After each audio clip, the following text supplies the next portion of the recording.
not seep. The jukebox screams, the lights will weep. No justice here, just lies to keep.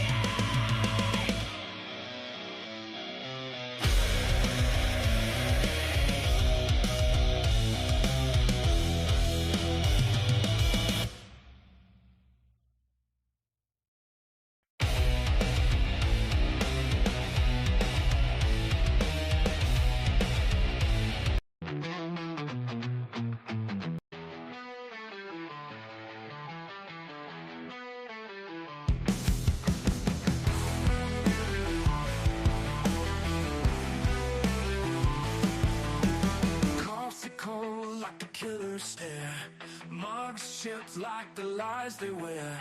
In the corner whispers crawl. Truth bleeds out on this stained wall. Blood stained through in the midnight haze. Dark flows through.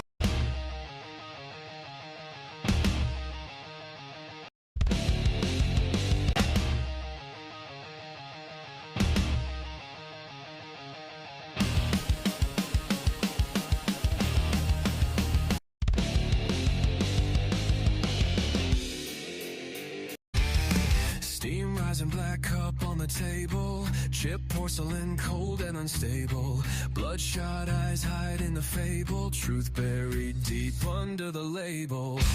Sour taste of lies in the brew.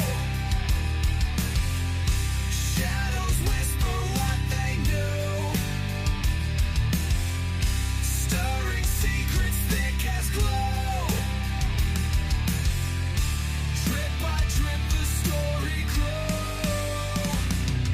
Fingers trembling smudge the stain.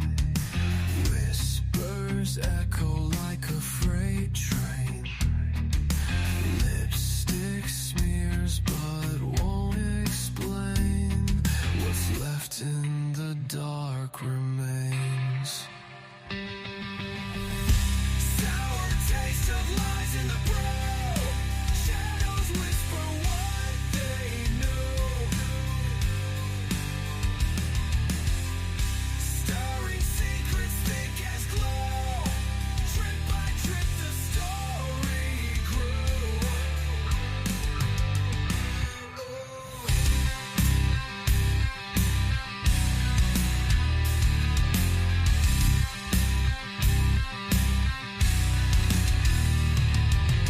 Fingers trembling smudge the stain. Whispers echo like a freight train.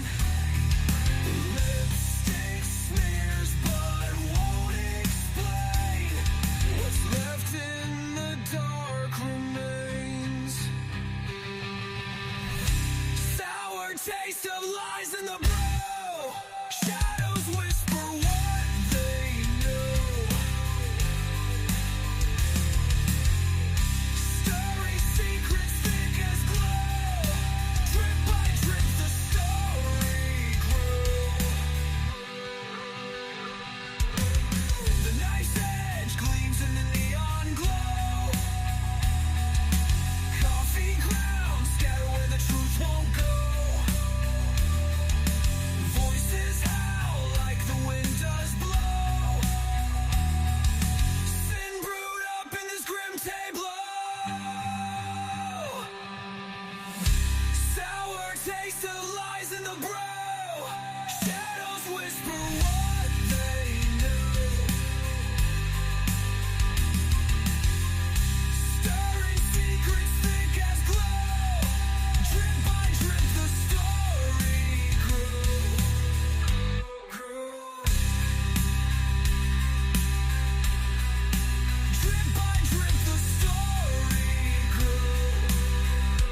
Saltage gleams in the neon glow.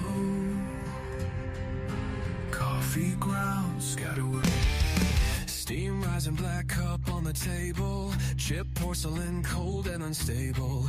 Bloodshot eyes hide in the fable. Truth buried deep under the label. Sour taste of lies in the brew. Shadows whisper what they knew. Stirring secrets thick as glue. Drip by drip the story grew. Fingers trembling smudge the stain. Whispers echo like a freight train. Lipstick smears but won't explain. What's left in the dark remains. Sour taste of lies in the brew. Shadows whisper what they knew. Stirring secrets thick as glue. Drip by drip the story grew.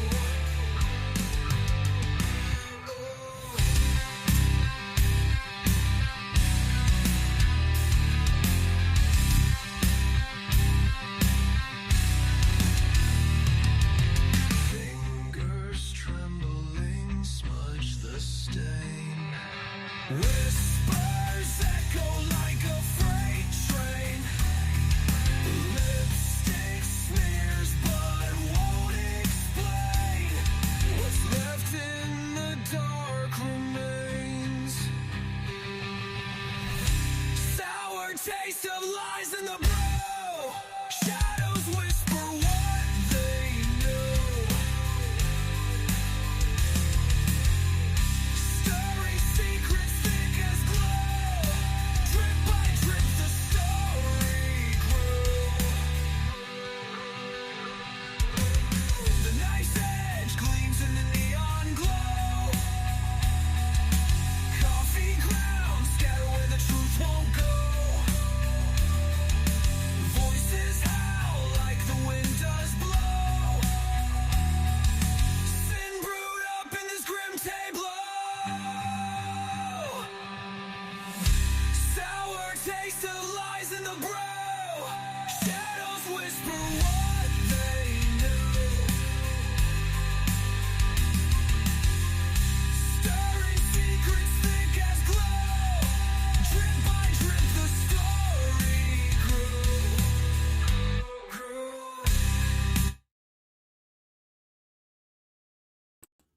Oh, all right, all right. Hey, everybody. Welcome back to the cafe. Great to see you all here tonight. Hope you're all having a great day.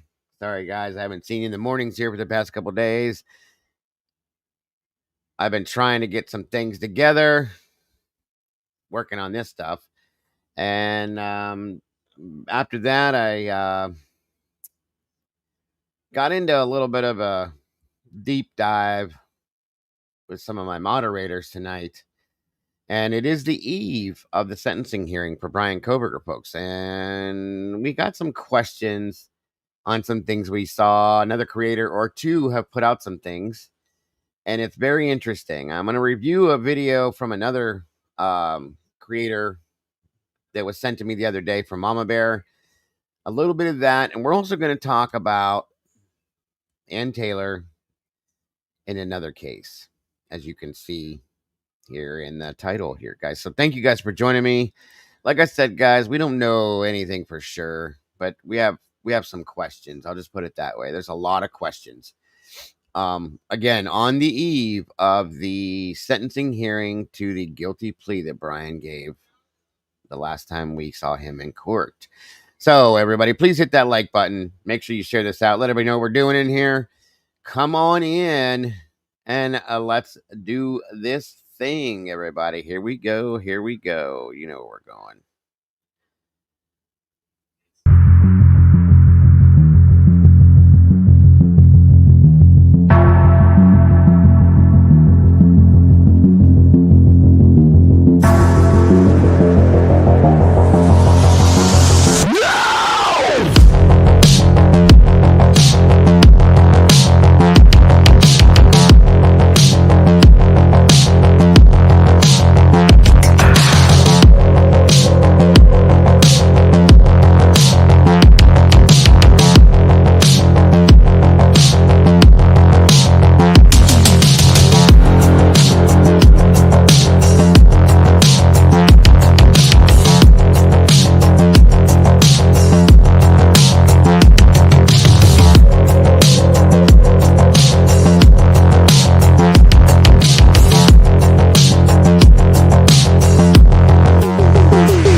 right. Welcome back, guys. Great to see you today. I missed you guys this morning as always, but we're here now. That's what matters. Um, 1 second. Sorry. What the hell is going on here? Why can't I type today? My computer, my keyboard's not letting me type for whatever reason today. This is very strange. Something going on with my computer for sure. I've had a lot of issues. I was trying to change out my microphone. So if I sound crappy again, my apologies. I was working on that this morning and my system. I keep having issues with my keyboard now, and it's too many problems. Anyway, we'll get through it. Important thing is that we're all here tonight, and we will be live tomorrow. I will be live by you have keyboard lock on. I don't. Where's that at? I don't even see that on this keyboard. Numbers lock. It won't go on or off. That's the problem. It's weird. Caps lock. It's just not working. Nothing's going in or out, on or off. It's very strange. Is it this thing back here? Hang on, y'all. There's something with this. It has to do with this thing that I have. I'm telling you. There we go. Weird ass thing. I don't know. I think I need a new one of those too.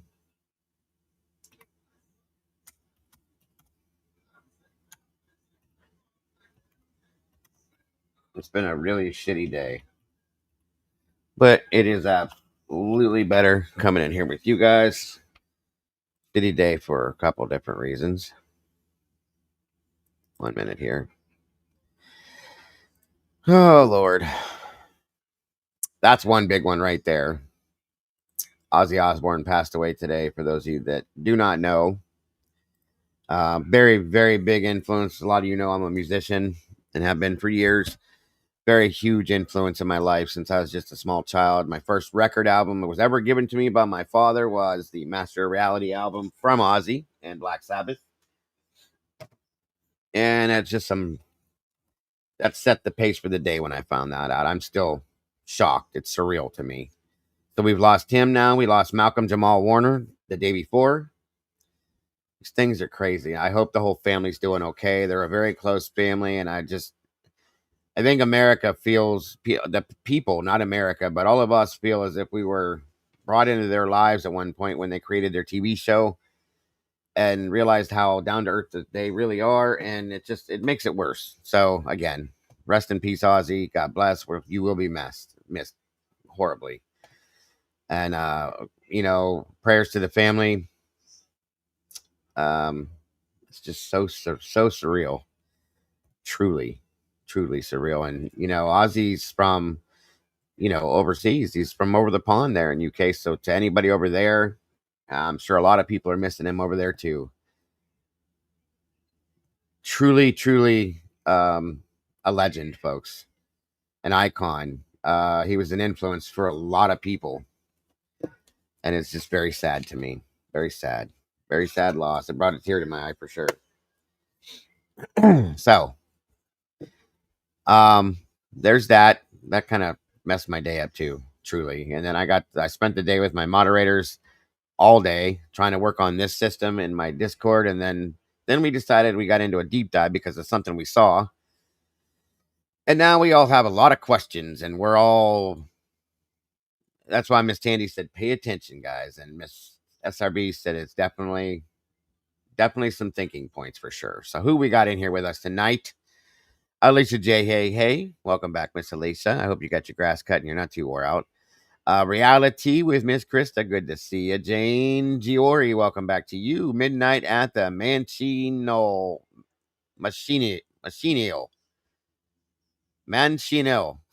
I always hate when I screw up people's names. Anyway, welcome to you. SRBBB, Fizzy's in here, fizzing around. CJ Sky, speaking of over the pond, welcome back, CJ. Good to see you. Peaky X, good to have you here. Yeah, we did. We sat together in the Discord, the mods and us. We watched an amazing documentary about Ozzy today. I couldn't play it on here, guys. They'd strike me right away, but it was very well put together and very awesome. You guys need to go check it out. It's called 9 Lives of Ozzy Osbourne. Go watch that, guys. It tells his whole life, and it puts it right. It's awesome. Let's see. Michael Green, good to see you tonight. I think I do. At least I have loose cords or something. Although my little extension back here, my power strip with thing, I think I spilled coffee in that thing one time, and I think it shorts out every now and then. So I think I need to replace that. Ozfest was awesome.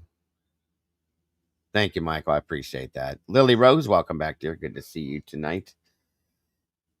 Let's see. Hippler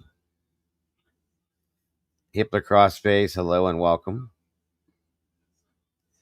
Miss Tandy, of course, in the house. Good to have you here tonight. Tomboy's here as well somewhere. Doc, welcome back to you. Great to see you. Miss Jane, again, thank you for joining us.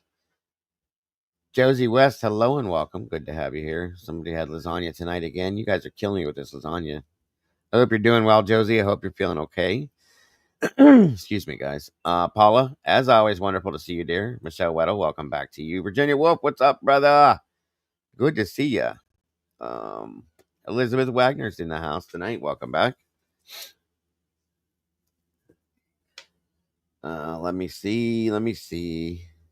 Yes, poor Sharon Osbourne. Such a strong. That's a strong woman, folks. Nothing but absolute respect for her. And just like every other man, in about behind every good man, there's an amazing woman, guys. I've always said that. I wouldn't exist here doing what I'm doing if my wife wasn't with me, because I would not be who I am.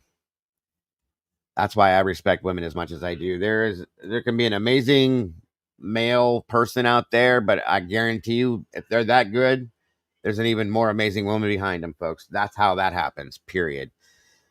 Sharon created Ozzy in that aspect, as far as I'm concerned, and she is just amazing. Clifton's in the house. Good to see you, Clifton. Sweet Melissa, welcome back. There's the tomboy. And wives, yes. Wives too. That's right. You know what I mean. Our partners make us, as far as I'm concerned, in some aspect. But I feel that way more with women to husbands and women to wives. Why you think I didn't come back? My fat ass was. Jesus Christ. You're a trip. I know. It's all good. I hope you're okay. You'll definitely sleep like a baby tonight, that's for sure. Sober Goat 757. Hello and welcome. Cat K's in the house. Welcome. Yeah, Mrs. Dago is my hero, folks. She's my queen. She's the love of my life, and she is one of the most amazing people you'd ever meet in your life. If it wasn't for her, I would not be here. So,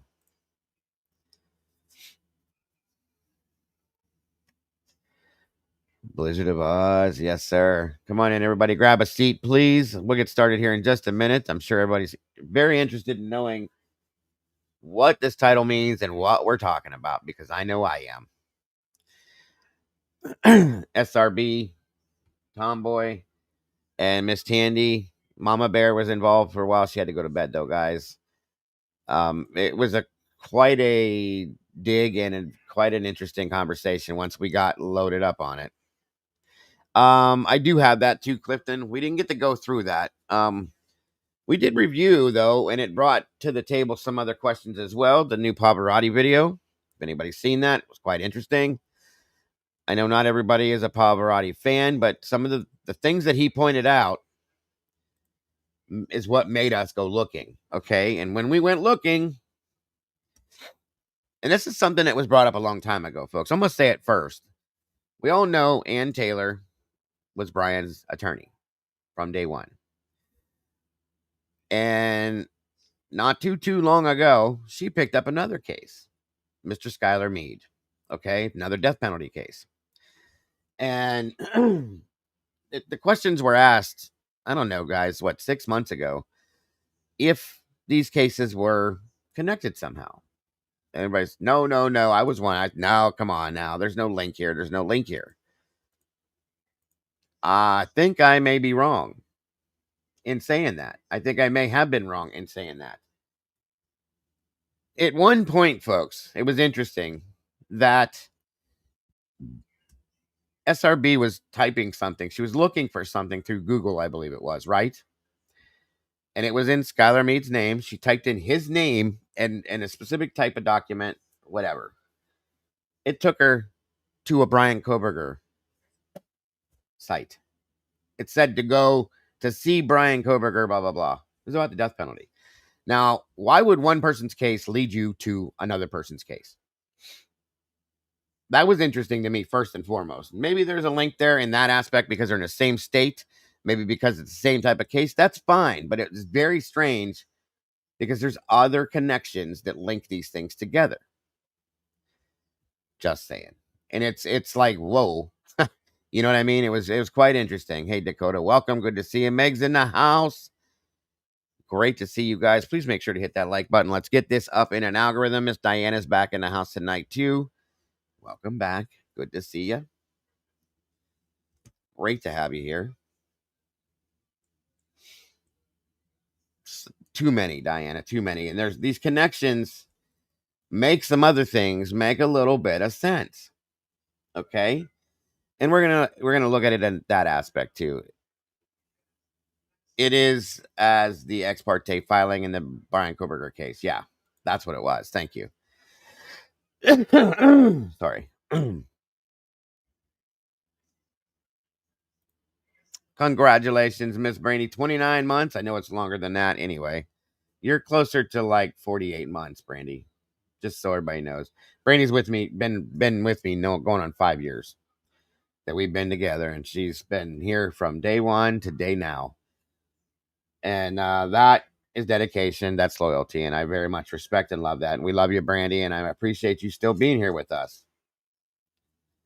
That's what this channel is all about, folks, is loyalty. Because everybody that's here has been here except for the new people, has been here for a very long time, folks. And you don't see that a lot. And I very much respect and love that from all of you guys. And I appreciate you so very much. So very much.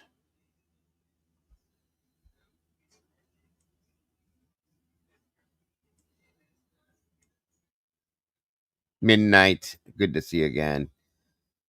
It made me go looking on iCourt. Interesting. Meade has a public. Oh, yep. See? That's where we were at tonight, too, Midnight. There are connections. I don't care what anybody says. I personally feel that there are connections between these two cases. It would make sense as to why, when Hitler said, "Why did you take on the case?" I think I know why. To an extent. To an extent. So, we're going to talk a little bit about that tonight. Of course, if anybody wants to join me here a little bit, I will allow. It's always good to have an extra person around for conversation. So we'll see. We shall see. We shall see. First thing I need to do, though, is I found out when I logged in to go live, I got some of these for y'all. If you guys have the ability to slide down the bottom of the chat here, get inside that little square dollar sign there, and make sure you can receive gifts, because I got some extra stuff for y'all. I don't know how I keep getting all these, too. This is a little wild. Maybe they were backlogged or something, or I didn't use what I thought I had from a while back. But there you go, guys. We got 5 more memberships going out, bringing 5 more meatballs into the sauce with the rest of us. So if you weren't one before, you may be now. Congratulations, Diana K. Welcome to the sauce. Calla Lily, love your name. Welcome to the sauce. Miss Page, welcome to the sauce. Jean Spratt, welcome to the sauce. And Jules Zamora. Welcome to the sauce. Got some more meatballs joining us tonight. Thank you so much for being part of this community. Let me see here. We appreciate you. Welcome, Penny Lane. Penny Lane. Good to see you. Oh, congratulations. Happy Dago anniversary to the tomboy. 21 months. That is way off. Way off. She's been here for way longer than that. So, congrats, tomboy. Thank you for being part of this community. Thank you for being part of this family. Thank you for being part of this team. We love and appreciate you so very much. I hope you know that. Thank you for bringing us Miss Tandy as well. We'd have never met her without you. Not really, Humphrey. Not really. All right, we got 5 more going out. That's all I got tonight, guys. And it looks like Claire Gibson, Dana, Tammy Craig, Elaine E, and Gratio3. Congratulations. Welcome to the sauce. 10 new members tonight, 10 new meatballs. Congrats, guys. I try to get back when I can. And like I said, there we go. Love you guys. Appreciate you guys. And I hope you guys are here for a long time. Yes, Miss Diana. We're grateful to have you here, too. Welcome, Don One, Humphrey, Beach Babe. Great to see you. I know it's a late one, guys, but I've been slammed trying to get things done, cleaning up in my office here, my getting my computer things upgraded and working, and none of it's working out for me. So the only people that get to see me and have to deal with me are my mods. God bless them, because I know I've been driving them insane for 2 full days here. Yes, please do. Rowena's in the house. Good to see you, Rowena. Good to have you here tonight.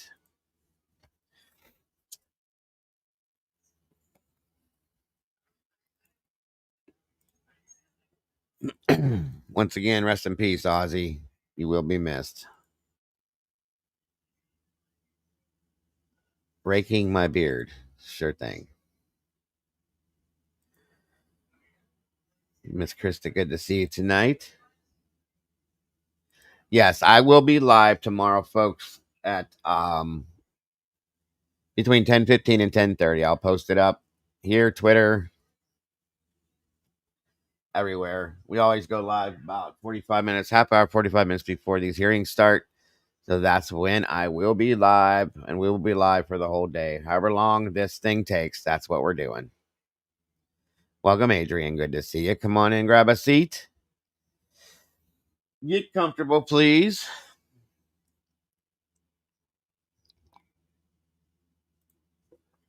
Yes, Krista, it'll be Eastern Standard Time.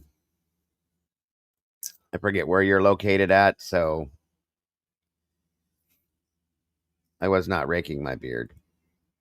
I was combing my beard a little. I don't even have a beard right now. I have this stupid goatee. I can't wait for October so I can start growing my beard back. Come on in and grab a seat, guys.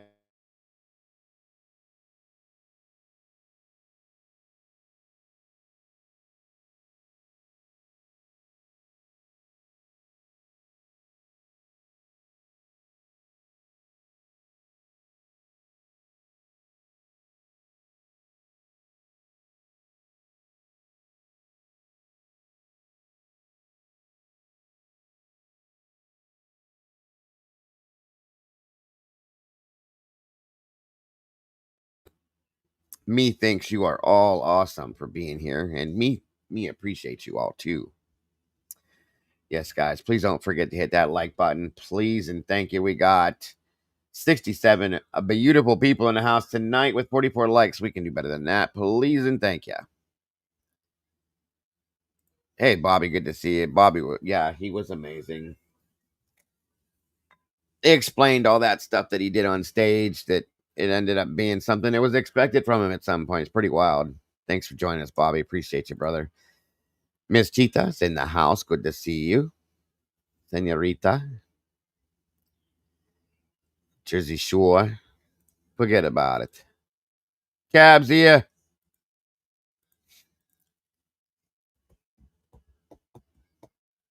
Oh, my meatballs. Oh, yeah. That was a very popular one. Yeah, we lost Malcolm Jamal Warner the day before to an accidental drowning, or the 2 days before, I believe, while on vacation with his family, who played Theo on The Cosby Show and many other roles. Talented actor and producer. And then today we lose Ozzy. Very sad. Allison Lee, welcome, dear. Good to see you.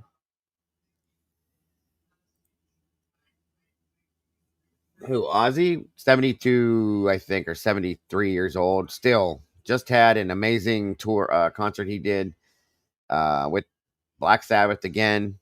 And he wanted to do this to say goodbye. He knew he was going to pass. He wanted to do this to say goodbye to his fans, which I thought was amazing. Vinsanity's in the house. What's up, brother? And just dropped 5 new memberships, too. So it looks like Lola Goats, Louis Vallis, Cryptex, Terry Dean, TLC is me. All received new memberships. That's awesome. Welcome to the sauce, or back to the sauce, you guys. 15 new meatballs tonight. Very much appreciated, Vin. God bless you, brother. Right. Let's see. 76. That's what it was. Thank you, Cat. I knew it was in his mid 70s. Cat ladies in the house. Always happy to have you here, dear. So good to see you. Always happy to see the cat lady. Kiki Can's back in the house tonight. Welcome back.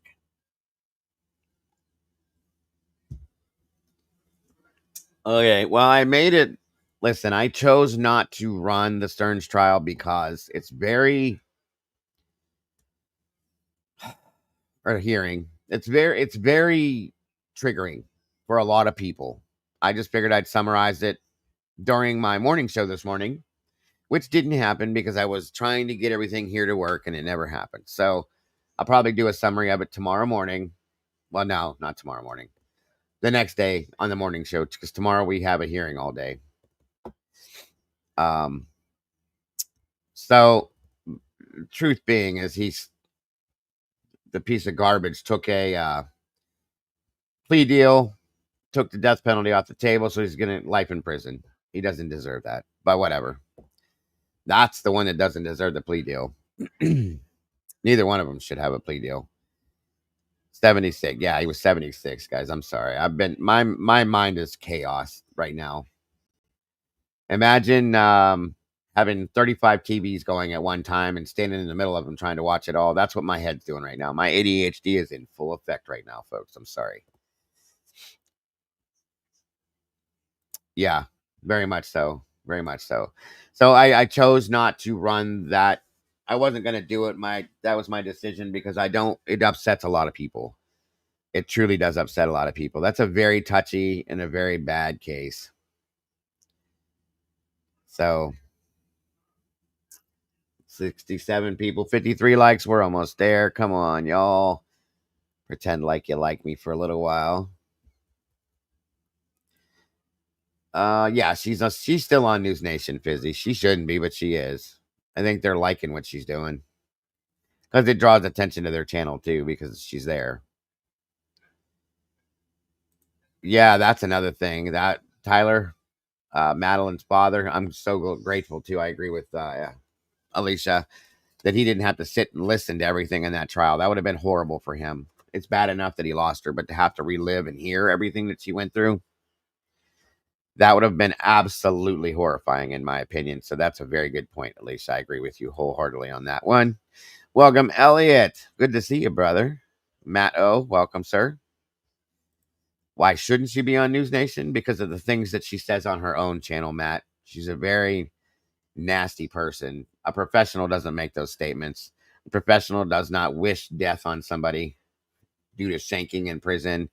She's not a professional. She's a joke. That's why she shouldn't be on a nationally simulcast channel, in my opinion. It's not. Nobody should say things like that anywhere. You don't wish death on somebody in violent death. You don't. It's inciting violence. That's not something that a professional does. Whether it's just like Stephen Stearns. I don't like him for what he's done. I don't agree with what he did. I'm not going to sit here and say you should do this to him live with everybody. That's just not how you do that. There's no professionalism there. And people that think that that's professional behavior, you need to check that and go back and check out the way things used to be because they're not like that anymore. Kent Kearney, good to see you. Benama Mom, hello and welcome. Good point. Good point. Sunshine Girl, good to see you. It's great to have you here, my friend. Always happy to see you. Oh, bingo. Good stuff. Good stuff, Krista. That's 100% correct, sir. For those of you that are religious, that's absolutely how I feel too, Kent. And for those of you that aren't, it doesn't matter.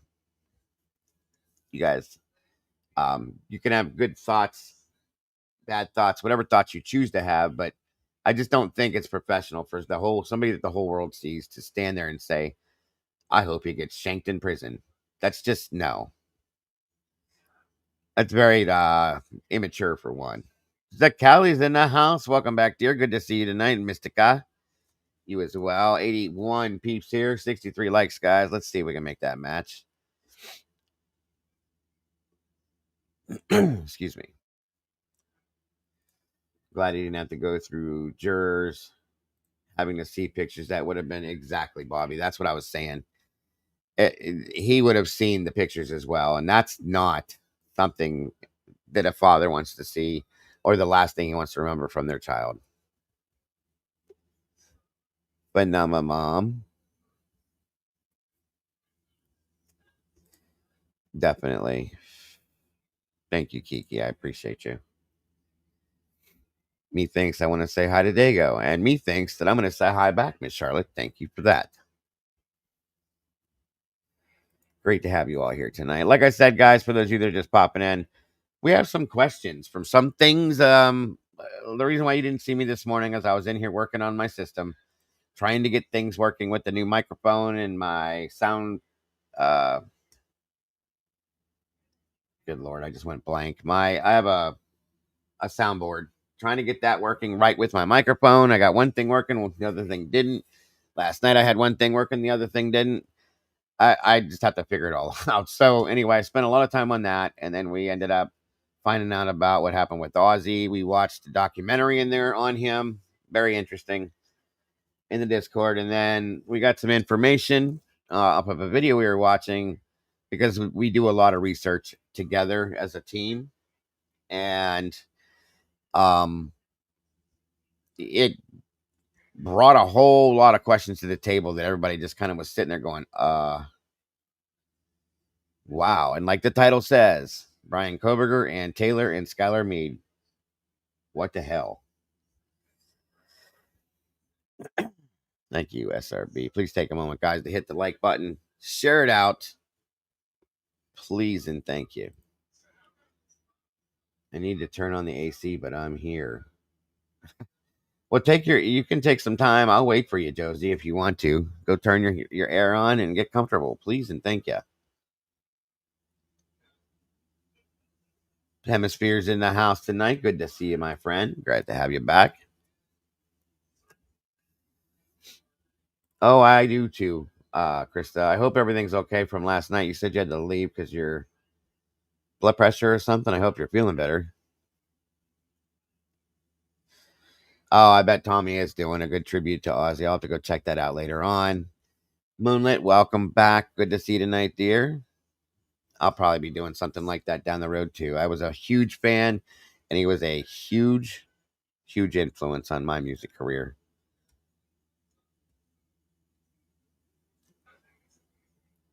Skylar Meade, Krista, is I know that you were behind on a lot of this. He was another death penalty case that Ann Taylor had picked up in Idaho, in Nez Perce County. And she was running both cases at the same. Oh, hold on, Tomboy. I'm sorry. Running both cases at the same time. 1 minute.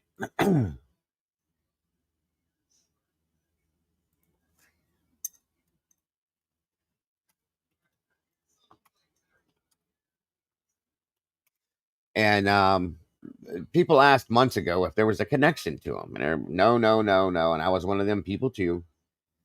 And now I don't think I can say that. There's something connected there that we can't quite 100% put our finger on, and it's weird. That's all I can say is it's a very strange situation. All right, the link is pinned to the top of the chat. Oh, absolutely, Josie, absolutely. He was he was a legend, an icon, and such a very, very talented musician, and just an all around great person, in my opinion. There's the tomboy. Welcome, ma'am. Thank you for joining us. Hi. How are you tonight? Well, now I'm gonna have to get down because somebody said I can't be rude up here, or I'm gonna get a spanking. You can't be what? Oh, Can't be rude or anything, or I'm gonna get spanking. oh, you'll be fine. I'll be back. Bye. Bye. Never Weirdo. mind. Weirdo. Yes, absolute prayers for Sharon and the family. Very true. It is it something to do with the dates of us of well, okay. They could probably find it.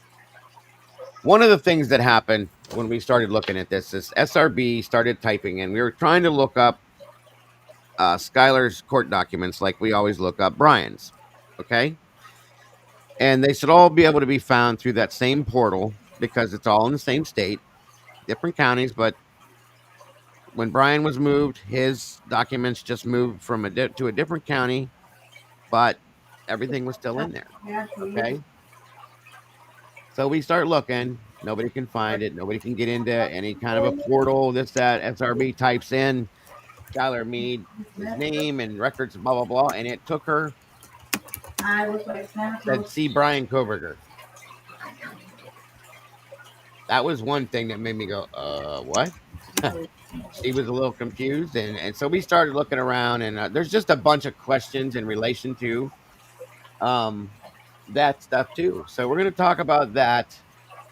We're going to talk about there's a video that Mama Bear sent me over a few days ago.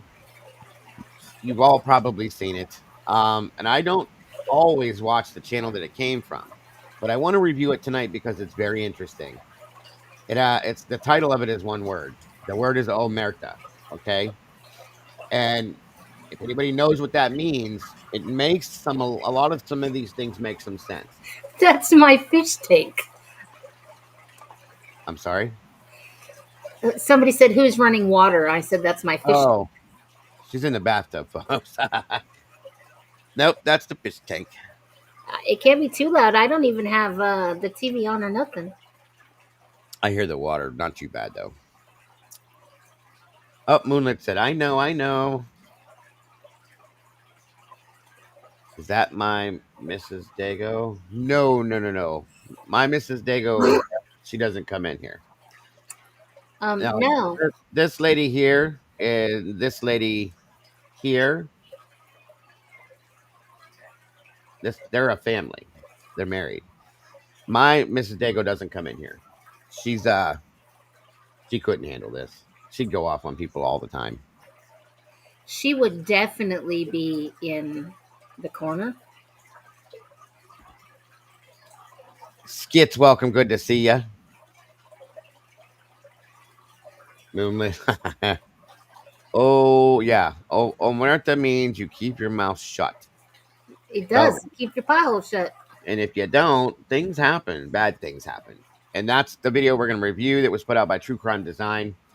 It was very interesting to go through that video. It was a little shocking, too, because it brought people that have been in my life into the video. And I was kind of shocked, like, why is he here? There's somebody in that video that was in my home multiple times. It's very weird because of where I'm from. In the living room. Skit's good to see you again. Stupid word. Correct. It's okay. I knew what you meant, Moonlit. So we're going to review that. And then we're going to talk about the connections that we're seeing here that shouldn't be there. The connections that we're told aren't there. And it takes me back to a hearing. I can't remember exactly which hearing it was, but where Ann Taylor was they were doing something. Something was brought up, and Judge Hippler looked at her and said, Why did you even take on this case if you're so far behind on these other things? Well, see, that's a very good point, you guys. Why would somebody that has a death penalty case that's behind, that is logged back, I don't know, brought in an expert to look at the digital evidence, okay, the 64 terabytes, and that expert said it would take you 3 years to go through this, and well, she doesn't have 3 years. She's looking for a continuance to this at. So Hitler says, why would you take on another case like this when you're this logged back? Well, that's a great question. Why would any attorney do that unless they really needed to?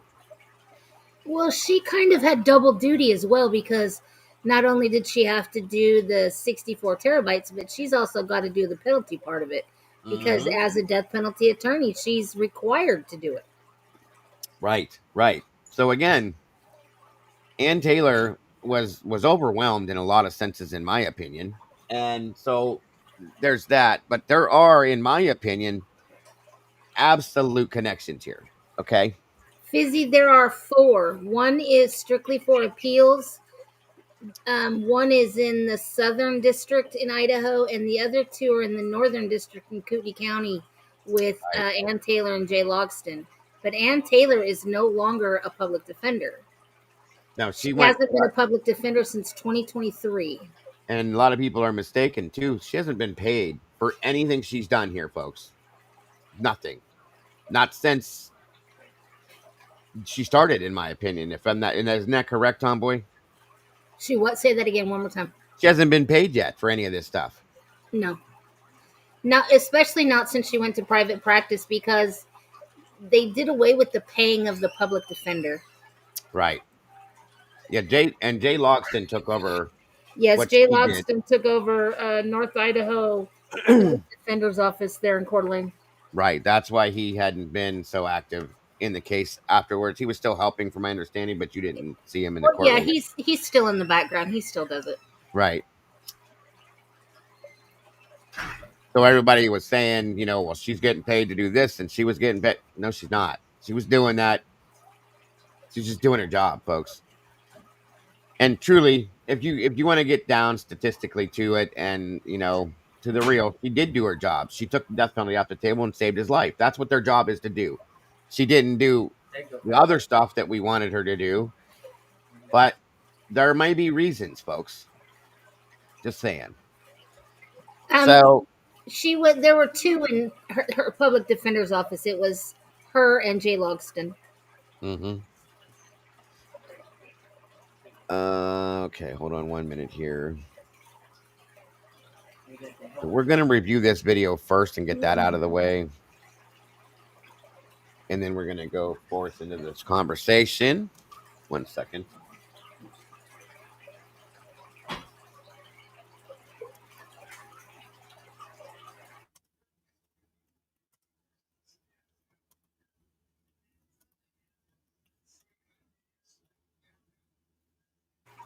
And they did a really good job on this video, in my opinion. It was quite interesting, you guys. Definitely. All right, here. Hold on a minute. Where is that? Moonlit, I think they strictly keep that to Latah County. She's in Kootenai County. Kootenai. Kootenai. It's not Kootenai. Oh boy, that's about as bad as Moscow. I know. I did it on purpose because I know you're real good about correcting them names. Vonda Tallman, welcome. Yeah, Hitler's never done a death penalty case either. No, he was. Well, I know he was obviously supposedly certified to do it, but he did. He was working medical malpractice, like civil stuff, before this, guys, which is so weird to me. For like 12 years. Yeah, right. Do we have any idea what's going to happen tomorrow? Absolutely nothing. Not No now. idea. No idea. No idea whatsoever. I wish I could tell you something I'm a because Texan. I don't know nothing. Speaking of Ozzy, did you see? It was funny. We're about to get started, guys. Did you see that poor Ozzy got Sharon told a story we watched it in that documentary today where he liked to party a lot, and they were in Texas. And Sharon took his clothes away from him, because he used to get dressed in the middle of the night and go with his friends and do stuff. Okay, so she hid all his clothes from him one night, and he put on one of her dresses and went anyway, and did his thing. And the next day they were taking pictures, and they wanted him to keep the dress on because Ozzy's wild and crazy. So he had to take, as he said, I had to take a piss. When he was at the Alamo, okay, taking pictures, and spun around and looked for a wall. He said he found a wall and took his piss. Just as he did it, there was a police officer pointed at him and said, him right there he is. And he got arrested because he took a piss on the Alamo. And he had no idea what he was doing. He didn't realize what he was doing was wrong. So he apologizes up to the day that he passed away for doing that. And many things he got in trouble for. He got arrested for it. Crazy stuff. But you don't mess with the Alamo, that's for sure. He had Parkinson's, Krista. It was a rare form of Parkinson's disease. And he was banned from San Antonio too. That's correct. Never allowed to go back there. Back in the beginning. Oh, you got that, Vonda. That's awesome. That is awesome. That was a great concert, by the way, to see them all together again. Even with him sitting down on the throne he was sitting on, he's still amazing at 76 years old. Not able to walk, and it was driving him nuts. You could tell because he wanted to push. He kept pushing himself up in that chair, like he wanted to get up and run around that stage, like he always did, but he just couldn't do it. Absolute icon, absolute legend. So very missed. He definitely lived his life. That's for damn sure. He lived a wild life, and he enjoyed every bit of it. I think there were some bad parts to it, obviously, but he created some amazing children. He ate the head off of a bat. And that story was told too, that he thought it was a rubber bat. He didn't believe somebody would throw a bat at him. And he used to do things like that. So he picked it up and bit the head off of it, realized it was real, and said, oh shit. And he said it was not a pleasant experience because he had to take multiple rabies shots for quite a while. He said he never did that again. And to stop taking pain pills for 2 weeks or something just so he was able to, yeah. That documentary, if you get a chance to watch it, guys, it was amazing. Go watch it. It's called The 9 Lives of Ozzy Osbourne. It's really good. We enjoyed it today. Now, yeah, the Dove, they meant to do that. Him and Sharon came up with that. Well, they were supposed to be, it was when they were first getting signed. They wanted to do something that everybody would remember him for forever. So they brought doves in to release, to fly around, 2 white doves. And that was, Sharon's thing. This will be remembered, so on and so forth. But Ozzy, being crazy like he was, after they did it, he grabbed one and he bit the head off of that and threw it on the desk. And it's definitely rememberable. And they said that the record label, I believe it was, called her the next day and said, if you ever do it again, we will destroy you. So crazy stuff. Crazy stuff. Amazing man. Amazing family all together around. All right. So very cool that there was a UFO sighting at one of his concerts. Really? I never heard of that. That's wild. Interesting. I'll have to check that out. Thank you. All right. All right, guys. So again, this video came from True Crime Design. I'm going to throw the link in the chat. I would really appreciate it if everybody could go over there. If you have not yet subscribed to him, please do. Hit the like button on the video. Show a little bit of support for them because they did a great job on this. They put a lot of work into it. Hey, Stitch, is good to see you. Very impressive. And they really hit on some interesting points in this that could possibly answer some questions. This is stuff that's been being talked about for a while. Tomboy actually truly and honestly pointed out some of these things to me months and months and months ago. And here we are. So, hold on a minute. What is that, ma'am?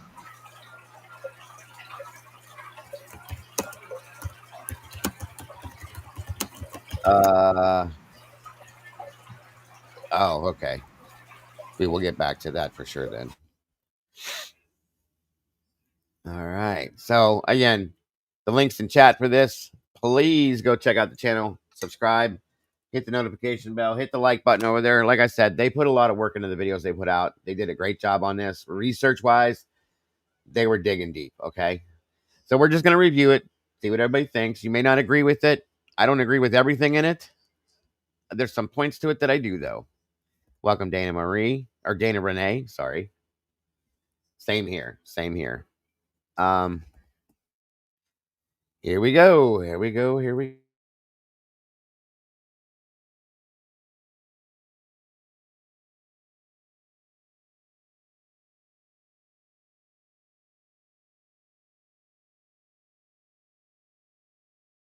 Okay, it did it again.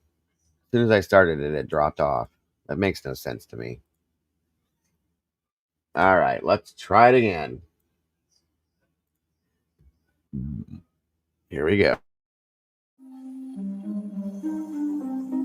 Omerta is a Sicilian term for a code of silence, honor, and non-cooperation with authorities, particularly in the context of organized crime. I don't know nothing about that. You go no further to say nothing else. This is what I'm telling you, what I'm exposing to you and the press and everybody.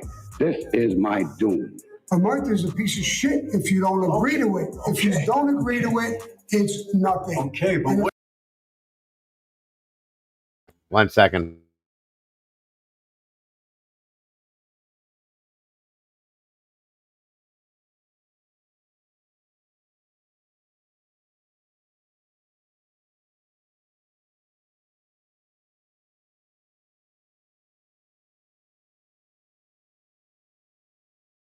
Just so everybody knows, this is Sammy Gravano, or better known as Sammy the Bull, and I believe that's Michael Francesi.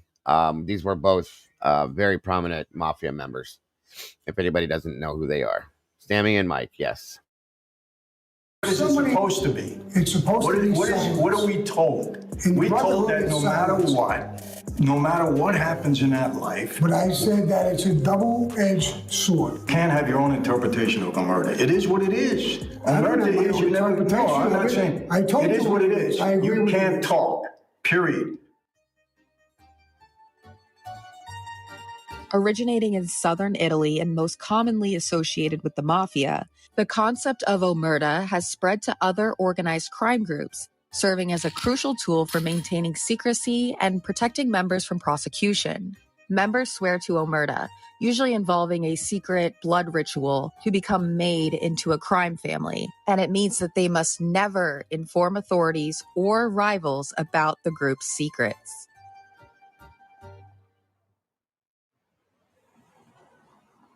When you take that oath, this is what my father's opinion was. Michael, I don't care who betrayed me.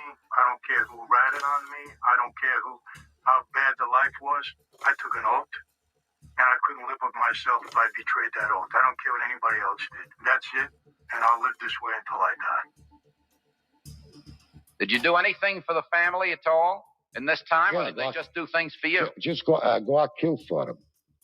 You'd go out what? Kill for them.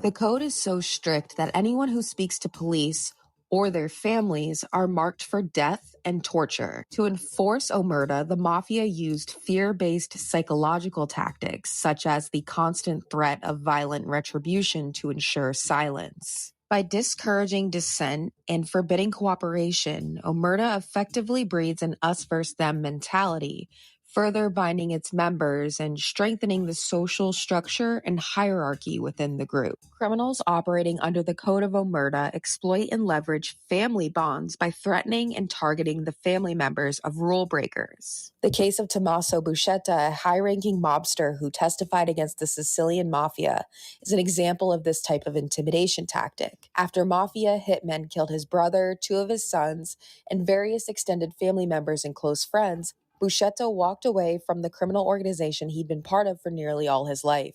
A key informant in the largest Mafia trial in history, Buscetta was among the first to break Omerta and explain the mob's inner workings, which led to some 400 convictions. His family was systematically wiped out before he broke omerta, highlighting the extreme measures taken to enforce the code and punish those who betray it by violently murdering the people closest to them.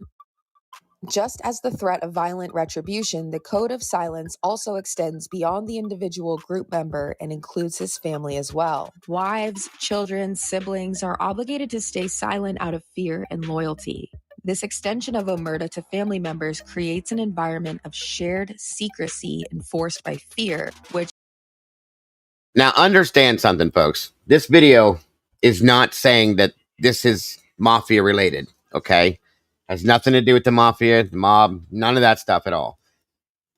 They're referring to the word in another, relating to something else. That's all. So understand that right out of the gate.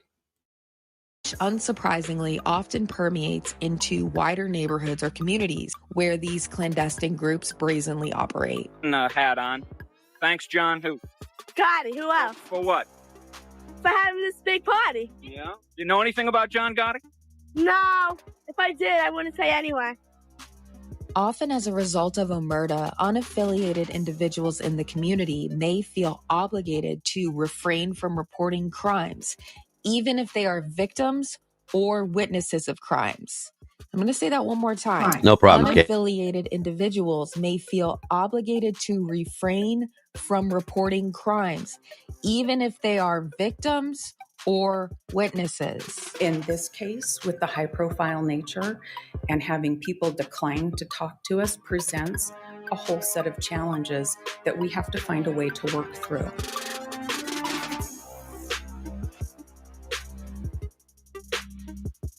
And having people decline to talk to us presents a whole set of challenges.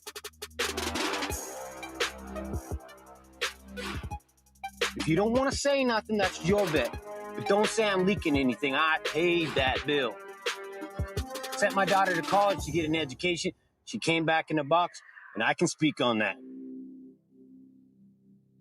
Omerta prioritizes group loyalty and silence over moral responsibility and justice. This posed significant challenges for anti-mafia law enforcement, hindering investigations at the expense of truth and justice. But the innovation of investigative tools and tactics, like the Witness Protection Program, wiretapping, and undercover operations, allowed law enforcement to gather evidence without relying on direct testimony. These tactics, as well as the testimonies of high-profile turncoats like Tommaso Buscetta and Joe Valachi, marked a turning point in mafia investigations, enabling authorities to bypass omerta to some extent and make inroads into previously untouchable organizations. You sat with agents. That's breaking omerta. I said I broke it. I betrayed my oath. Yeah, and you talked about your crimes and everything else. That's cooperating, and that's a rat. Are you a rat? If that's the term you like to use, I don't look at myself as that. I look at it as I was betrayed, I betrayed him. That's what the mob is. Just like everybody else who cooperated. It doesn't have to mean that you took the stand. Sammy, Once you break that oath, you broke it. But I already agreed to that. Yeah, I betrayed my oath. My thing was, I'll talk to the government, but I'm not going to put anybody in prison. I'm not going to go to that extent. But to credit omerta as the sole reason the mafia was able to flourish in the criminal underworld for decades ignores the fundamental factor crucial to the success of any clandestine crime network, and that is the ability to corrupt politicians, policemen, and judges. Of a definite ring or group of people who are engaged in professional Welcome, crime, Debbie. as you have described throughout your testimony? Yeah, I'm talking about a definite syndicate operation tied up all over the country and outside of this country, too, that strictly starts with gambling. It all starts with gambling. All starts with gambling. Without gambling, they got nothing. And you say they cannot operate without the police knowing about it. They cannot operate without it. And do you find that they do actually have police protection where they operate? Positively. I also proved with my investigation, like in Boston, there was a connection between the FBI in Youngstown and the mob. Not that it matters, but this guy here has been in my home when I was younger many, many times. Many, many times. He used to be a county sheriff's deputy, and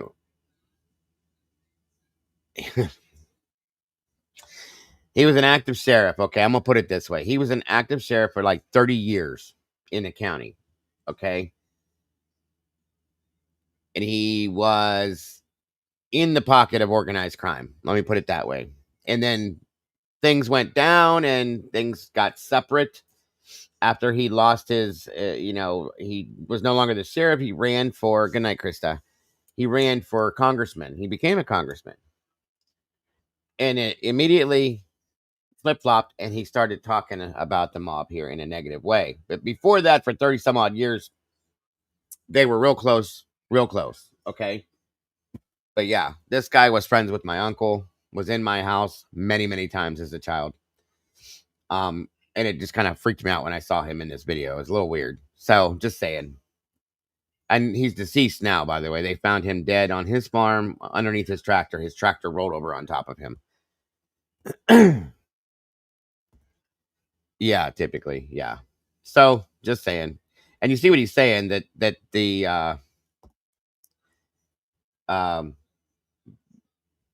well, I'll let it play back since I interrupted it so you can hear what he says, but it's interesting how he puts it.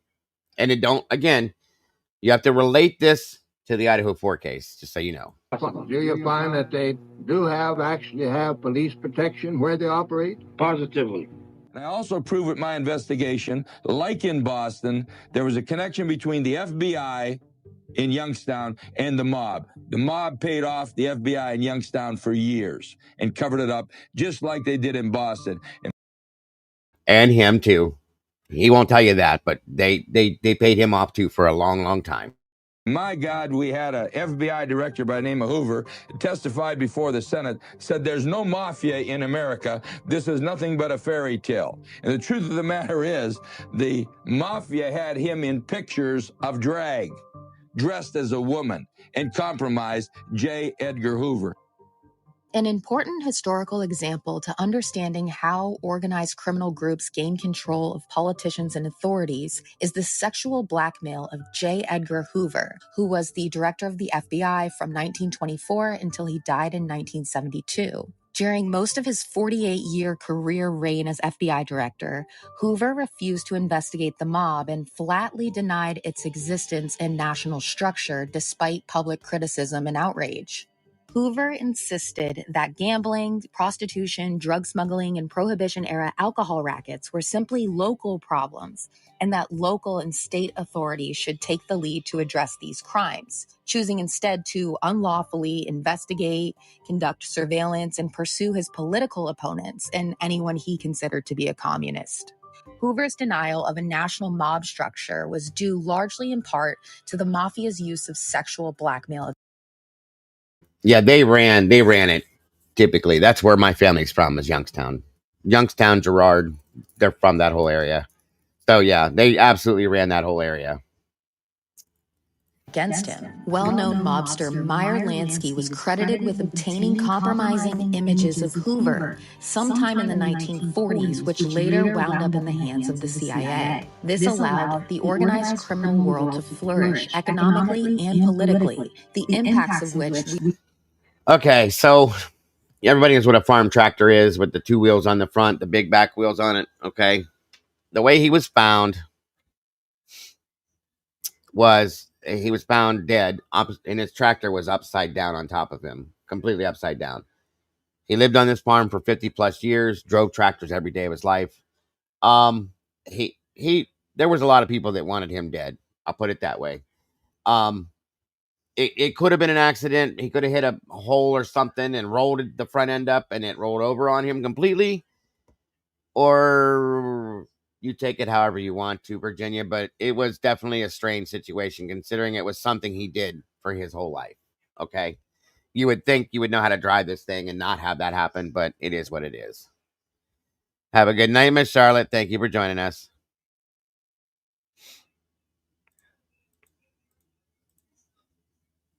we are still dealing with and clearly are seen today in the well-being of our country. The sordid, symbiotic relationship between U.S. intelligence and organized crime is assiduously documented in... And one thing else, guys, one more thing I want to stress to you, this is not relating this to the mafia. They're using this as an example, and they will get to the point of why, and you'll see it here shortly. Whitney Webb's One Nation. It's the word. They're wanting to connect the word. It's basically the word omerta and what it means and how it could be connected to other organized crime groups that use it now as well. Okay, so people understand it. It was used by mob members and mafia groups for years and years and years. That's why they're showing it to you, to give you the understanding of it. Recommend everyone grab a copy. We told the public very clearly from the beginning that we believe it was a targeted attack. I mean, to be honest, you're going to have to trust us on that at this point, because we're not going to release why we think that. That's all I really want to talk about right now, because I actually have class here in like 15 minutes. Do you have any theories of your own?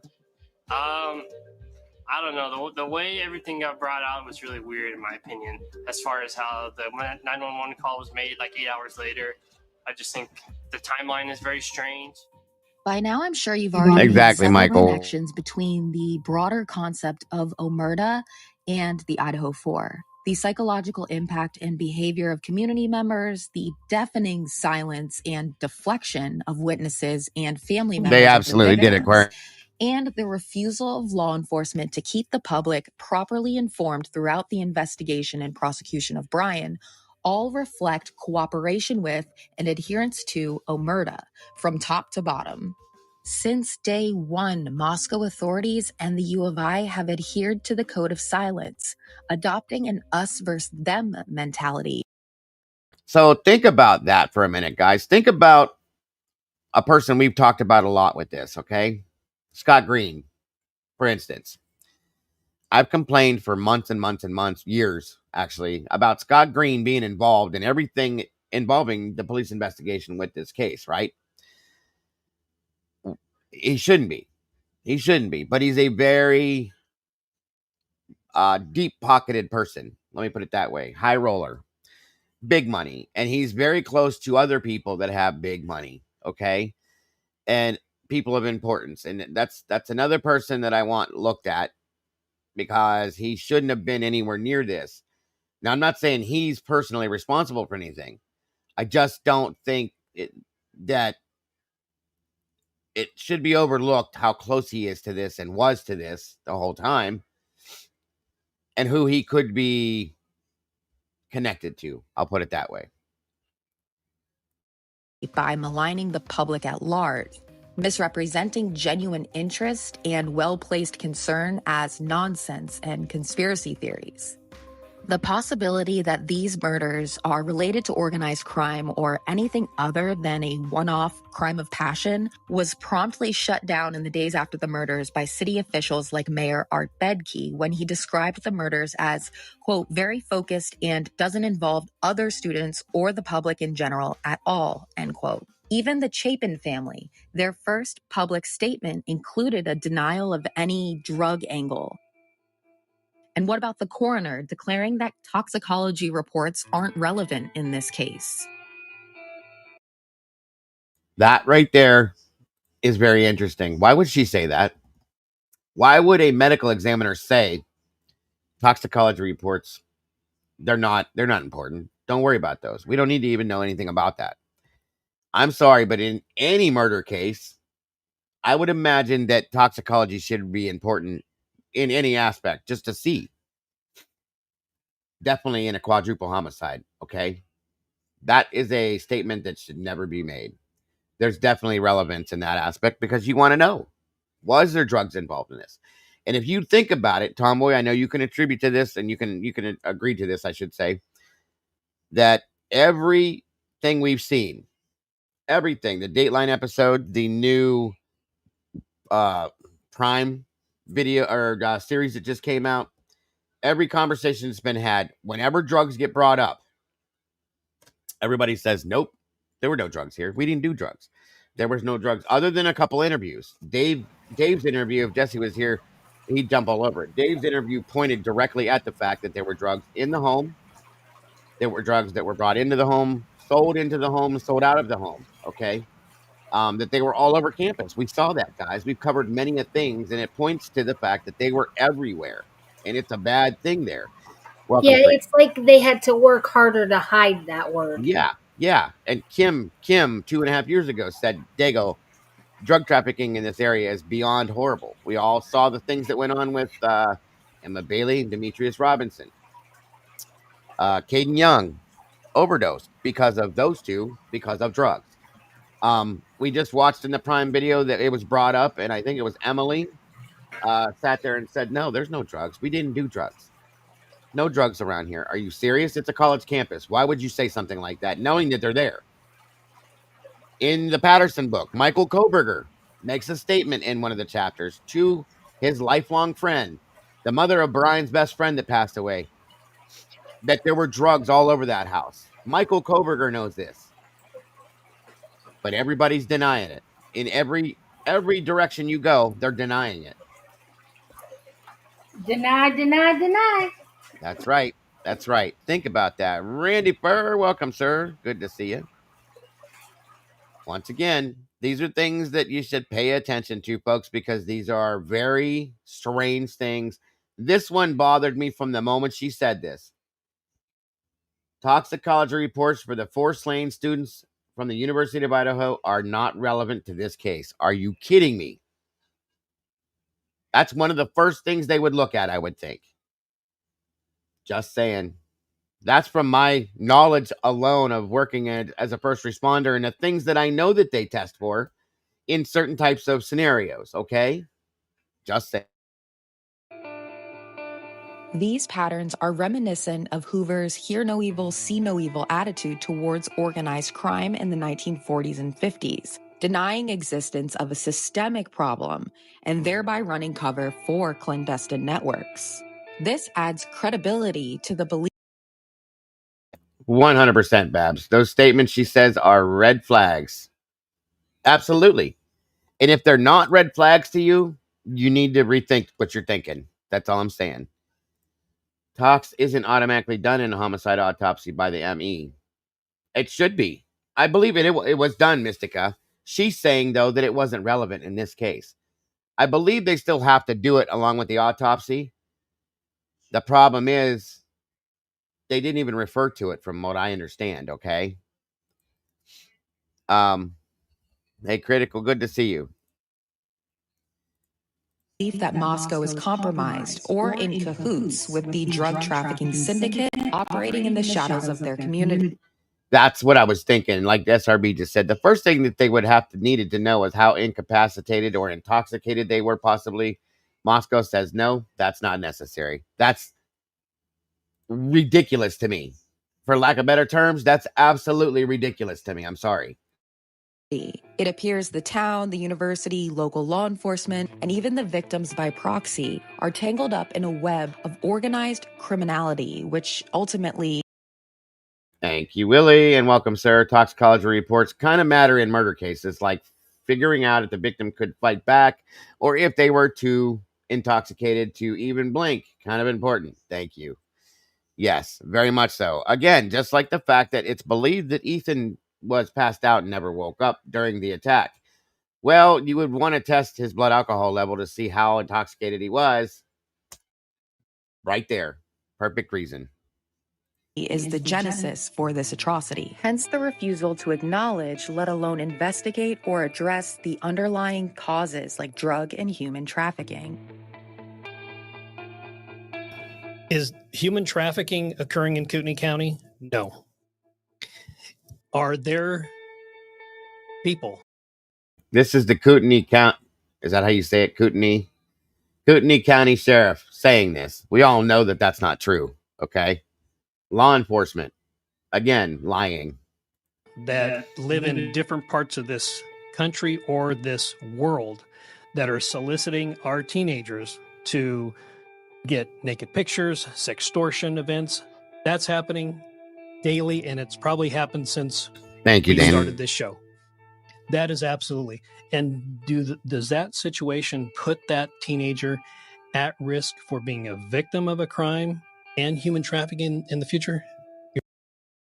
Okay, so guys, I'm going to tell you that months after this, since there's no drugs in this area at all, there was a huge, and I mean a huge, more than one, but a very big drug bust. The Jesse James Bailey situation that went down where they confiscated, I can't remember what, but I could show it to you. It was massive, and it happened in Pullman, I believe, but it included everything in the surrounding area, okay? There were people that were arrested from that group of people that were in Pullman, Moscow. What else is right around there, Tomboy? I can't remember the other area, the other towns, but they were all different towns around that area. It's the Quad Cities. It's Lewiston, Clarkston, Moscow, and Pullman. Thank you. Lewiston, all people were arrested in all of these areas related to this group.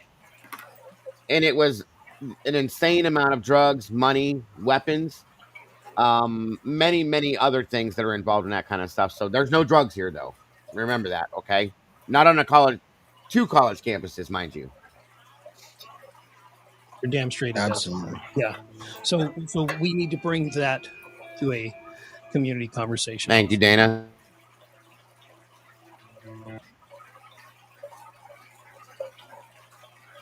Yes, even though he said that, the U.S. Drug Enforcement Administration designated Kootenai County as part of the Idaho/Oregon high-intensity drug trafficking area.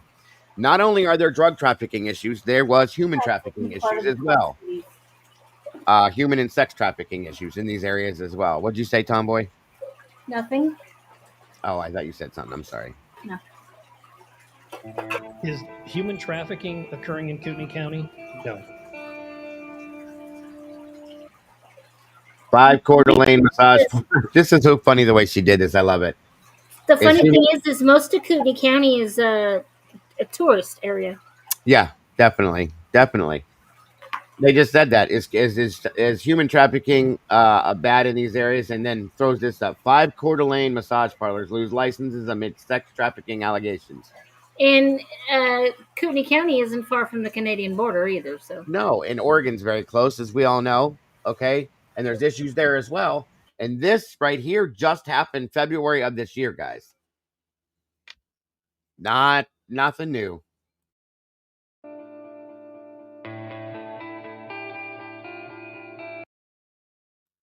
From 21 through 22, in a year's time, Idaho saw a 271% increase in human trafficking. 271%. That is insane. And that is data from the Idaho Uniform Crime Report, folks. That data doesn't include all the cases of human trafficking in Idaho. However, those are just the ones that investigators have found. Think about the things they haven't found. This is nuts. Nuts. Thank you, SRB. Again, guys, please make sure to jump on that link. Jump over to True Crime Design. Hit the like button on the video. Tell her thanks for the hard work that they do over there. And subscribe if you have not yet, please, because they have a lot of other good stuff over there, too.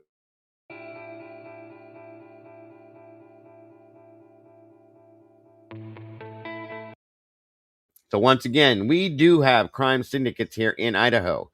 We have the cartel. We have the Russian Mafia. We have gangs and street gangs. We have biker gangs. We're not excluded when it comes to this particular crime. I'm sorry.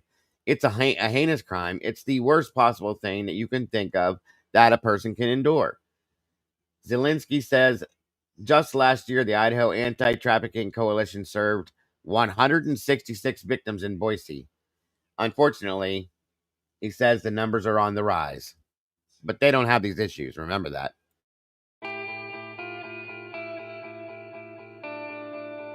Please don't get distracted by the conspiracy theories, and I'll just be perfectly blunt. The nonsense that some people put out there just to stir the pot, that hurts the families all the more. That hurts the community all the more. No, what that does is that gives the families the opportunity to know the truth of what's truly going on where their children were going to school at. No but evidence. He's a lie. It's okay. Yeah, this is the county prosecutor. that just lies through his teeth. No evidence Idaho killings were drug related. Okay.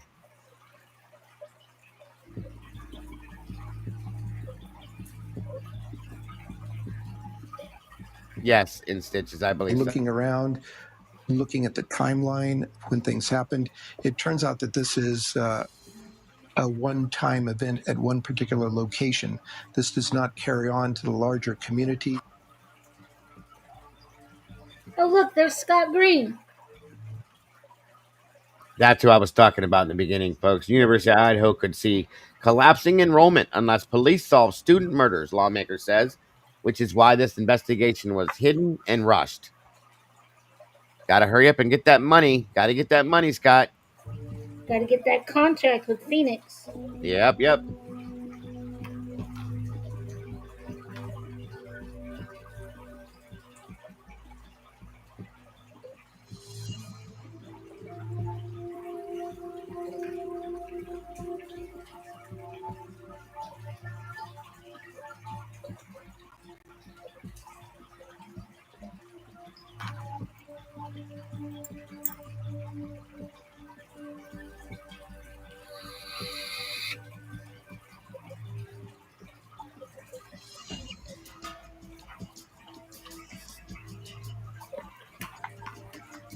They cannot operate without the police knowing that. They cannot operate without it. And do you find that they do actually have police protection where they operate? Positively. Any new details? Nothing that I can share. How was the crime scene? I can't talk about it. Everybody's working together. The investigation is still active, absolutely. How long they're going to stay here at the home? Don't know, as long as they need to. We knew what we needed to do. I said from the very beginning, we will protect the integrity of this case. And we did that. And I think a lot of people realize that now. But we didn't just witness the effects of this phenomenon in the aftermath and response, but I truly believe the murders were in part executed as a consequence of multiple violations of the Code of Silence, namely cooperation with authorities, a sin punishable by death and torture under omerta. With regard to motive, it's been clear to me for quite some time that these murders were in fact a meticulously planned hit intended to silence the victims, retaliate against their family members involved in drug trafficking who had turned informants. And don't forget something, guys. Something I said 2.5 years ago when this went down. This and many other people, other creators, other people that have looked at this, to me, and I think Tomboy can agree, this was a message, in my opinion, okay? Because it was personal. It was done with knives, sharp objects, whatever you want to call it. Somebody didn't just go in and shoot these people and walk away. It was very personal. It was very up close and personal. And I believe it was a message. I truly do. You gonna do that to 4 people with sharp objects and not leave a stitch of blood? This was planned. 100%. 100%. Not to mention, it very quickly could have been done with a gun. Okay, bing, bang, boom, it's over with. There's nothing. That's it. This was absolutely a personal message, in my opinion. And yeah, like she just said, absolutely.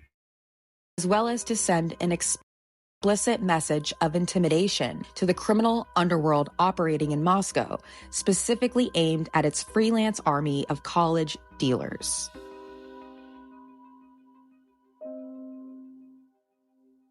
To quickly summarize the timeline of relevant events, Maddie's father, Ben Mogan, was charged with felony possession with intent to deliver twice in the year 2020, both cases resulting in plea agreements with Kootenai County prosecutors. As a result, Mr. Mogan avoided years, possibly decades, behind bars pursuant to Idaho's strict drug sentencing guidelines. Xana's mom, Kara Kernodle. But remember, there's no drugs in this town. There's no drug issues here, according to law enforcement and the students. There's no drug issues by any means. Was caught with the same felony drug trafficking charges the following year in August of 2021. And Maddie's stepmom, Corey Hatrock, got jammed up herself in June of 2022. Both ladies made plea agreements with Kootenai County prosecutors a week apart from one another in early September 2022.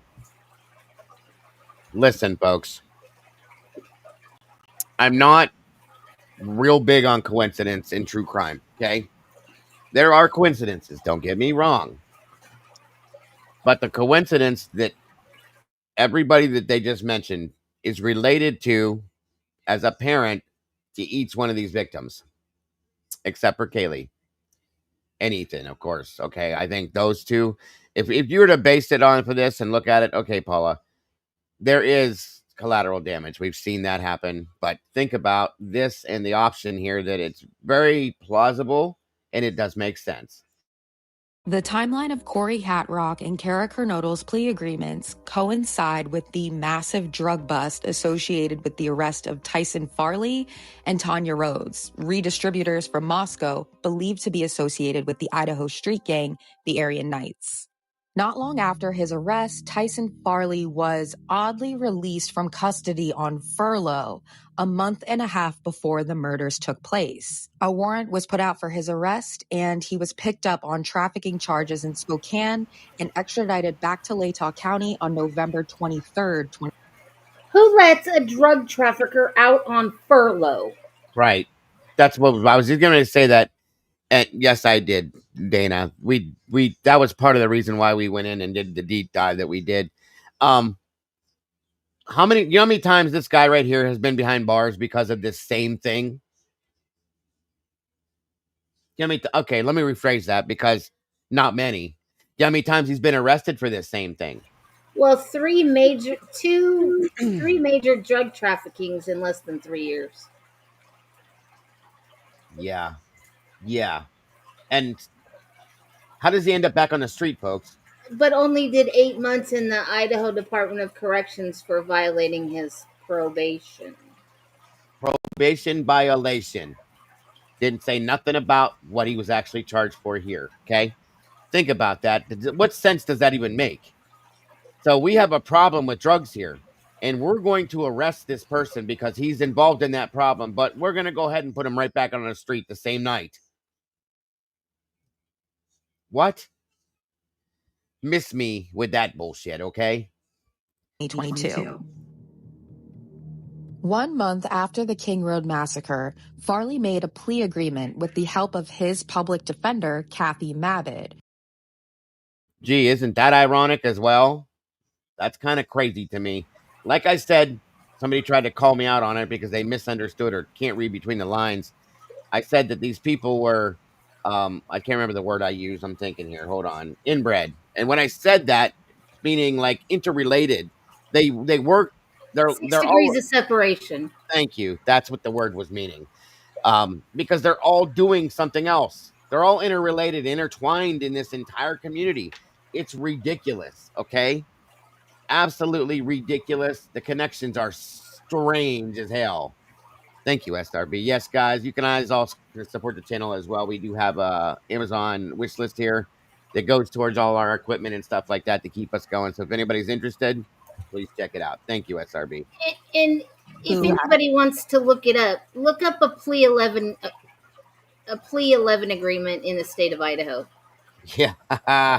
If you guys remember at Kohberger's plea hearing, Hitler said, "I just want to remind everybody that this is not a plea 11 agreement." Right. Why would he say that? 100%. Why? Why would that even get brought up? Nobody else said that before that. So why would you bring that up as a judge? That's interesting too. But look it up, guys. Just Google what's a plea 11 agreement. See what it tells you. Very interesting. Excuse me. On we go. As we know, also happens to be the coroner and is a graduate of the UI College of Law and was employed there as a professor. Farley's plea agreement lines up perfectly with an unexplained uptick in the surveillance and warrant activity of Bryan Kohberger in the Idaho 4 investigation. We believe Farley gave Latah County the name Bryan Kohberger, which is why Bill Thompson flatly refused to clarify the genesis of the investigation into Kohberger. Farley merely received probation and he was released from custody a couple months later in March of 23, despite being caught with a pound of meth back in September, his repeat offender status, and the fact that he skipped furlough. So he was released on furlough.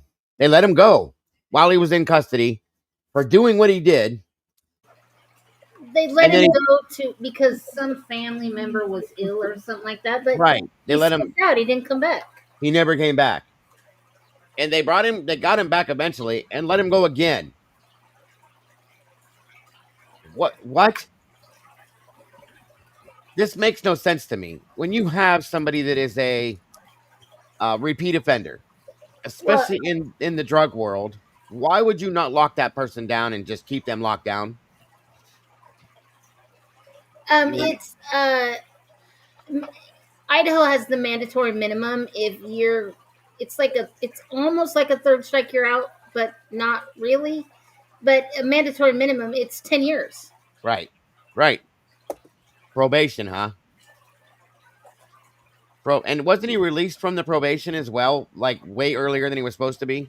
Well, it's drug court probation is what it is. Oh, yeah. That's right. We did talk about that. Yeah, Michael, a pound of meth. Can you imagine how much that is? That's quite a bit. Oh, and don't forget the 300 F pills. Yes, that's true. 300 F pills, just if you don't know what that is. That's like a lethal weapon, folks. We know that now, okay? This is insane. Yes, between a total of the 3 busts, he had 21 by 2, I don't my glasses, pounds of meth, guys. 21. That's insane. Evening, Daniela. Good to see you. Thank you for joining us. Meanwhile, during that same 2 to 3 month period of time leading up to the murders, and while Farley was roaming the streets on furlough, the feds were investigating the Aryan... I'm sorry, I read that wrong. 2.5, not 21. Jesus, I thought something sounded funny. Thank you, Chris. Family trafficking ring operating out of the Tacoma, Washington area. This investigation lasted a total of 18 months and was really heating up in October and November. And I'm not going to go anywhere with it. I'm just saying, remember how everybody was questioning these guys that were at the house, the cowboys, they call them, and they wouldn't look at the cameras. They looked away. They hurried up, got the hell out of there, so on and so forth. I believe there's reasons why. Just going to say that. With the use of confidential informants, physical surveillance, and... Yes, 2.5. Sorry, I read that too quick. But yeah, 2.5, guys. Wiretaps.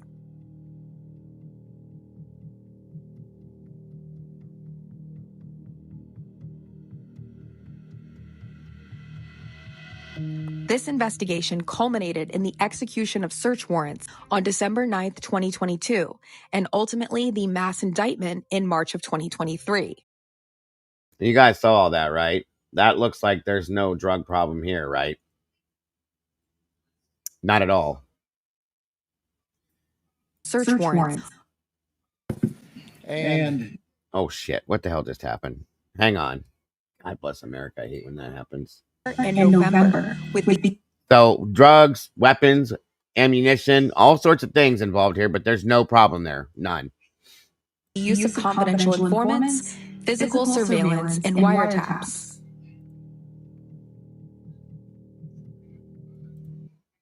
That's very true. His brother owns a white Hyundai Elantra. Just saying. We showed pictures of it 2 years ago.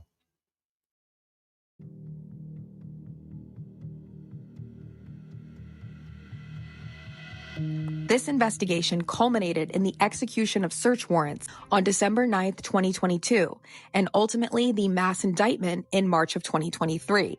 Notably, this mass indictment occurred just 6 days after the fentanyl poisoning death of U of I student Caden Young in the same area of Western Washington. As we know, Moscow's main dealers, Emma Bailey and Demetrius Robinson, were charged in association with Young's death, only for their charges to be mysteriously dropped by the prosecutor a couple months later, leading many to speculate that Emma and Dee provided information on their suppliers to escape the consequences of providing Young with the lethal dose of fentanyl.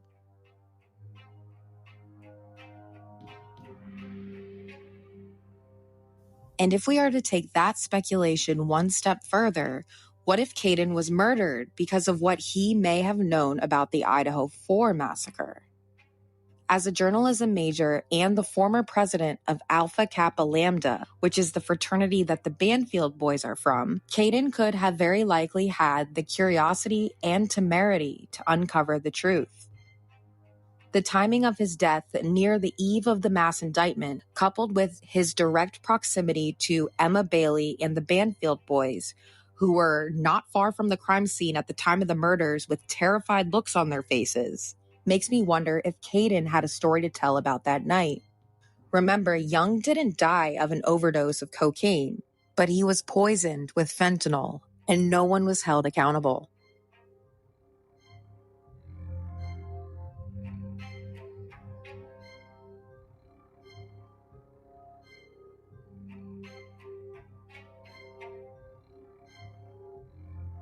These are the Banfield guys, by the way, too.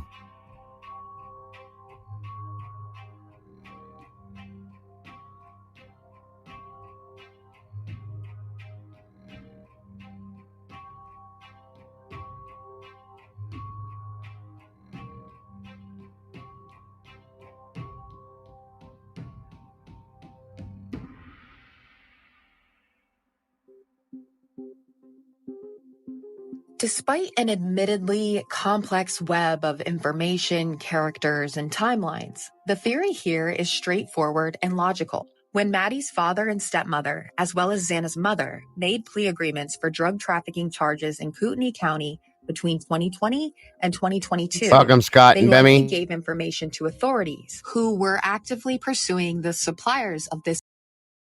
Now, again, earlier when I was talking about this group of people that were busted, okay, this guy here was the big daddy of the group, and there's people above him, obviously, too, but this whole thing was, all these people were involved in this giant bust, okay, and it's applied again, the what she said earlier, all these areas surrounding Pullman, Moscow, Lewiston, and all these surrounding areas. This is it right here. Okay. And the stuff that was taken down, so much of it, but all of these people being arrested and all that happening, there's no drug problem in Moscow or the surrounding areas. That's amazing to me. You can say that when this happened 6 months in, right after the murders, after all those three people were, or I'm sorry, the other two people that rolled over off of Caden's situation, all of a sudden this goes down. And those two get out free, no charges against them. That was homicide, folks. They were being charged with murder per se because of Caden's dying, okay? And they just we followed that very closely, and we were live one day and somebody popped in and said, "Hey, they've been released. The charges are dropped." What? How does that just happen out of nowhere? You don't think that's crazy? Anybody? Come on. Exactly. He bought a stimulant, but OD'd on F. That's an accident, right? Makes perfect sense. Thank you, Midnight. Also, the U.S. attorney for the state of Idaho that was fighting all these drug traffickers trying to get them off the street. Y'all know who that was, right? Josh Hurwitz. Josh Hurwitz. The special prosecutor that was brought on to the case here towards the end. Yes. Very interesting, isn't it? Once again, coincidence. How do we spell it? IDAHO, in my opinion. Very interesting. On we go. multi-state operation. The Aryan family prison gang, who had taken over this Arizona to Tacoma trafficking route after the 2021 arrests of the Fetty Bros, were the target of this investigation. As a result of their apparent cooperation with the feds, the parents of Maddie and Xana violated the code of silence and non-cooperation, and in accordance with Omerta, they needed to be dealt with. However, as shown throughout the court records, the feds were hot on their trail, surveilling their targets physically and digitally through wiretaps during this time. As such, the hit had to be covert and indirect. A bloody attack on the informant's college-aged children accomplishes the goal of retaliation and intimidation. The orders came from the top, but I have a feeling these attacks were likely planned and carried out mostly by local criminals, some of whom were bound by their own fraternal bonds and oaths of silence.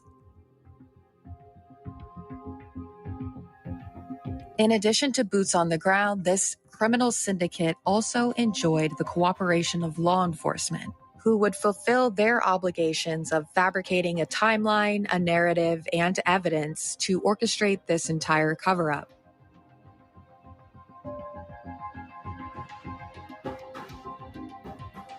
Targeting that well-known house, torturing and murdering those victims with such brutality, cleaning up afterwards and leaving the bodies in the rooms of Xana and Maddie specifically, the children of the informants, would send a loud and clear message to insiders. Outsiders with little intimate knowledge of the local criminal underworld would respond to the targeted massacre with paralyzing confusion and fear, which left the general population vulnerable to law enforcement and the media's manipulation tactics. The narrative crafters and perpetuators know that critical thinking and rational analysis are often overridden during heightened states of emotion. The state is prepared to do and has been prepared to do would show that as the defendant has just admitted and pleaded guilty on November 13th, 2022,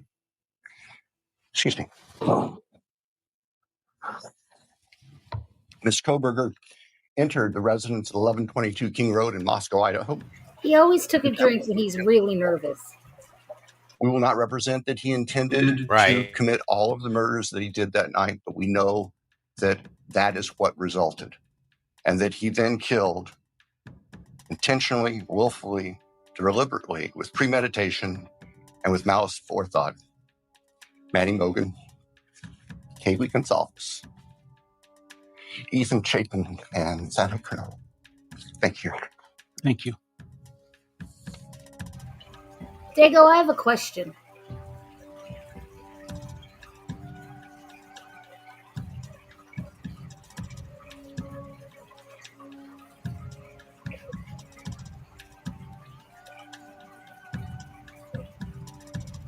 I've laid out to you why I believe at least 2 of the victims were targeted. I have ideas for why Kaylee and Ethan were killed, and I do not believe they were victims of being in the wrong place at the wrong time, as Howard Bloom insists. I believe Kaylee's murder is associated with money laundering and the crash of FTX 5 days before the murders. I believe that Ethan was offered as a firstborn sacrifice.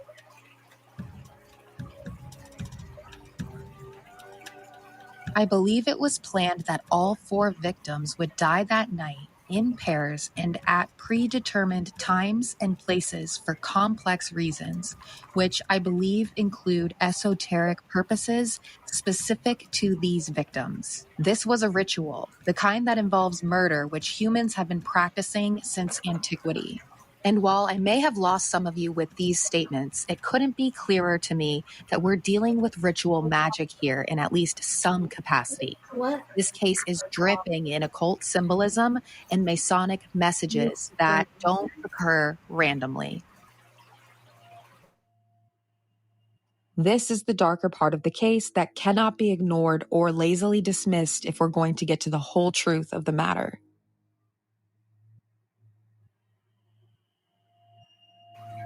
Dago, you can stop it now. Yeah, this part of it, you guys, I'm not real super. I don't truly agree with this part of it, but the rest of it, There's a very interesting link in my opinion, but that end part of it, I'm not. I don't have any kind of a feeling on that at all. So, welcome, Chickbait. Good to see you. Sorry, guys, I had to run to the bathroom real quick, or I'd have caught that sooner. So yeah, the whole beginning part of that video is very interesting to me. Very interesting to me. That last part they started jumping into, I don't feel it. I don't see it. Dago, I have a question, and Yeah. I asked Tandy this the other night. Mm-hmm. Do you know, Kohberger's on the spectrum? Yeah. Yeah. And they have they can't lie. That's true too. That's a good point. Do you think he's having an issue with having to lie? It could be. Very possibly. Very, very possibly. Considering the way that he seemed to be in other situations, yeah, I can imagine that could be an issue for him. Well, and then I talked to her about it, and I said, but maybe in his mind he's not lying because he didn't admit to it. He just answered yes or no. Right. Right. That's a good point. Very good point. There's still some more pieces of this too, though, that jump through, like that they touch on after the fact. Hold on a minute.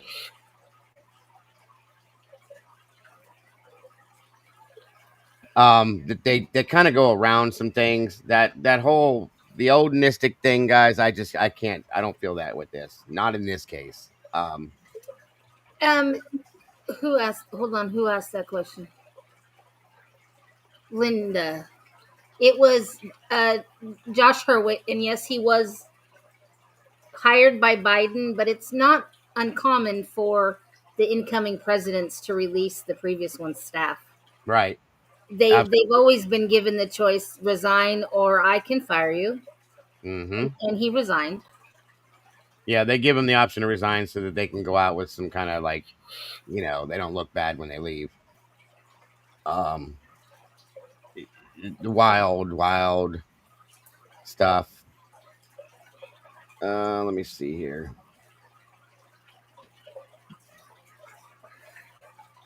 Let me bring this back to 1 minute here. Yes, ma'am. I don't think the yes or no answers. Yeah. I gotcha. I'm there with you. It doesn't. He didn't say. And I don't think he's going to either. The case is still active, so Josh is still working on the case. Yeah, and he agreed to the charges. He never said I did it. Just saying. Excuse me for 1 minute. I'll be right back.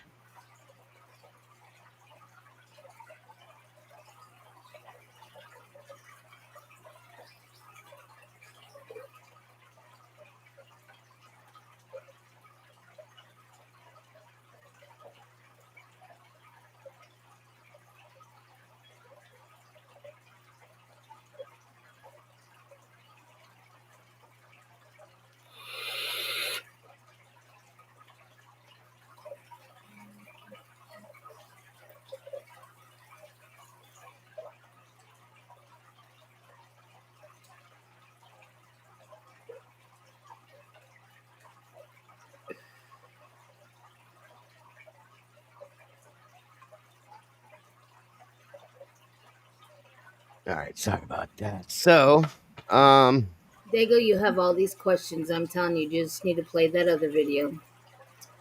Pav's video? Yeah. Yeah, we probably could because it kind of relates right to this, guys, and I think it's probably a good idea.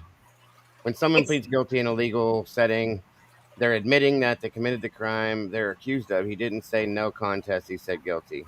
Yeah, well, there's different circumstances for different situations, too. So, it's her aquarium, guys, her fish tank. So, anyway, so, yeah, I guess that's probably a good idea, too. So let me go ahead and pull that up. We were going to review that too, and it goes right along with this. 3 days later, I think it was, maybe 4. And he actually refers to this video that we just watched. For those of you that haven't seen this, it took me I wasn't a big fan of Pavarati's in the beginning of the case. Some of the stuff that he has brought up more recently in regards to this here that we just watched makes me feel like there's some real interesting connections here, okay? Now, also, like I said, the Skylar Meade situation, in my opinion, now there's no doubt, okay? Because of how when we're looking for things and other things are popping up, that wouldn't happen in any other situation, in my opinion. I'm just saying. But yeah, this does answer some of these questions, guys. A lot of them that I see you guys asking and saying in here. It depends on how you see this. It's interesting. It truly is interesting the way it flows together. Hold on one.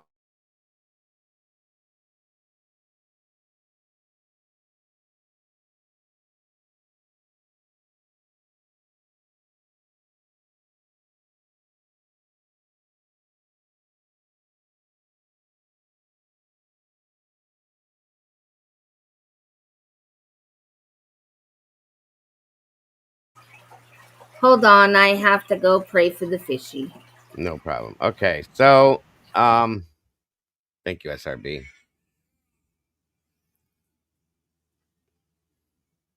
Thank you, Randy. And like I said, guys, you don't have to take this for anything. It just flows with this last video we just reviewed. And it does.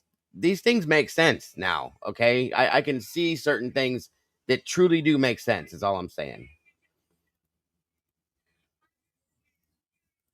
All right, hang on a minute here.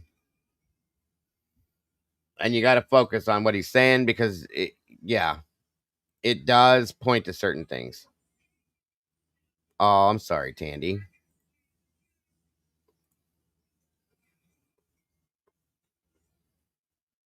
All right, guys, let's check it out.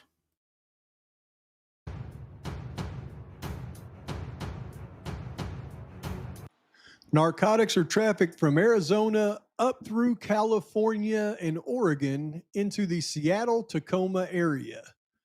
They are then trafficked across the I-90 corridor from Seattle and Tacoma to Spokane, Washington, where they stop because of an invisible barrier. This group is run by what's known as the Bryson Gill Cell. They are the Omerta group of the Aryan family of Washington State. That invisible barrier between Spokane, Washington and Coeur d'Alene, Idaho is a line of territory. In Idaho, the Aryan Knights run the state. From there, the Knights traffic the narcotics first to Coeur d'Alene, then through Moscow, Idaho, down to Julietta, Idaho, and then finally to the home base in Boise. The Aryan Knights run Idaho. The Aryan family Omerta group run Washington, yet they are allied. They both take orders from their leaders in prison. The members and associates on the outside of the prison walls, however, are what are the gasoline that fuels this organization.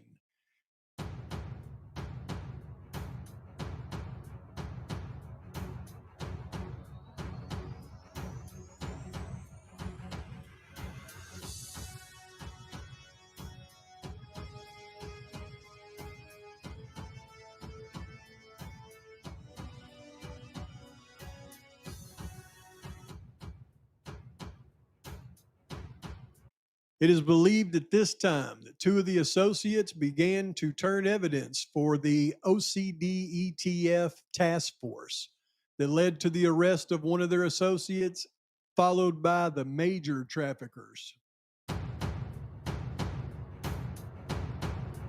On October 19th, the 4 drug traffickers took a trip down to Arizona in late October 2022 while their phones were being tracked by the DEA. They left their stash house in Western Washington on October 18th, and they took the long way, bringing them right by Moscow through Pullman and eventually to Boise, where their phones were tracked on October 19th. In my opinion, they took this longer route so they could meet up with their Aryan Knights associates in Idaho.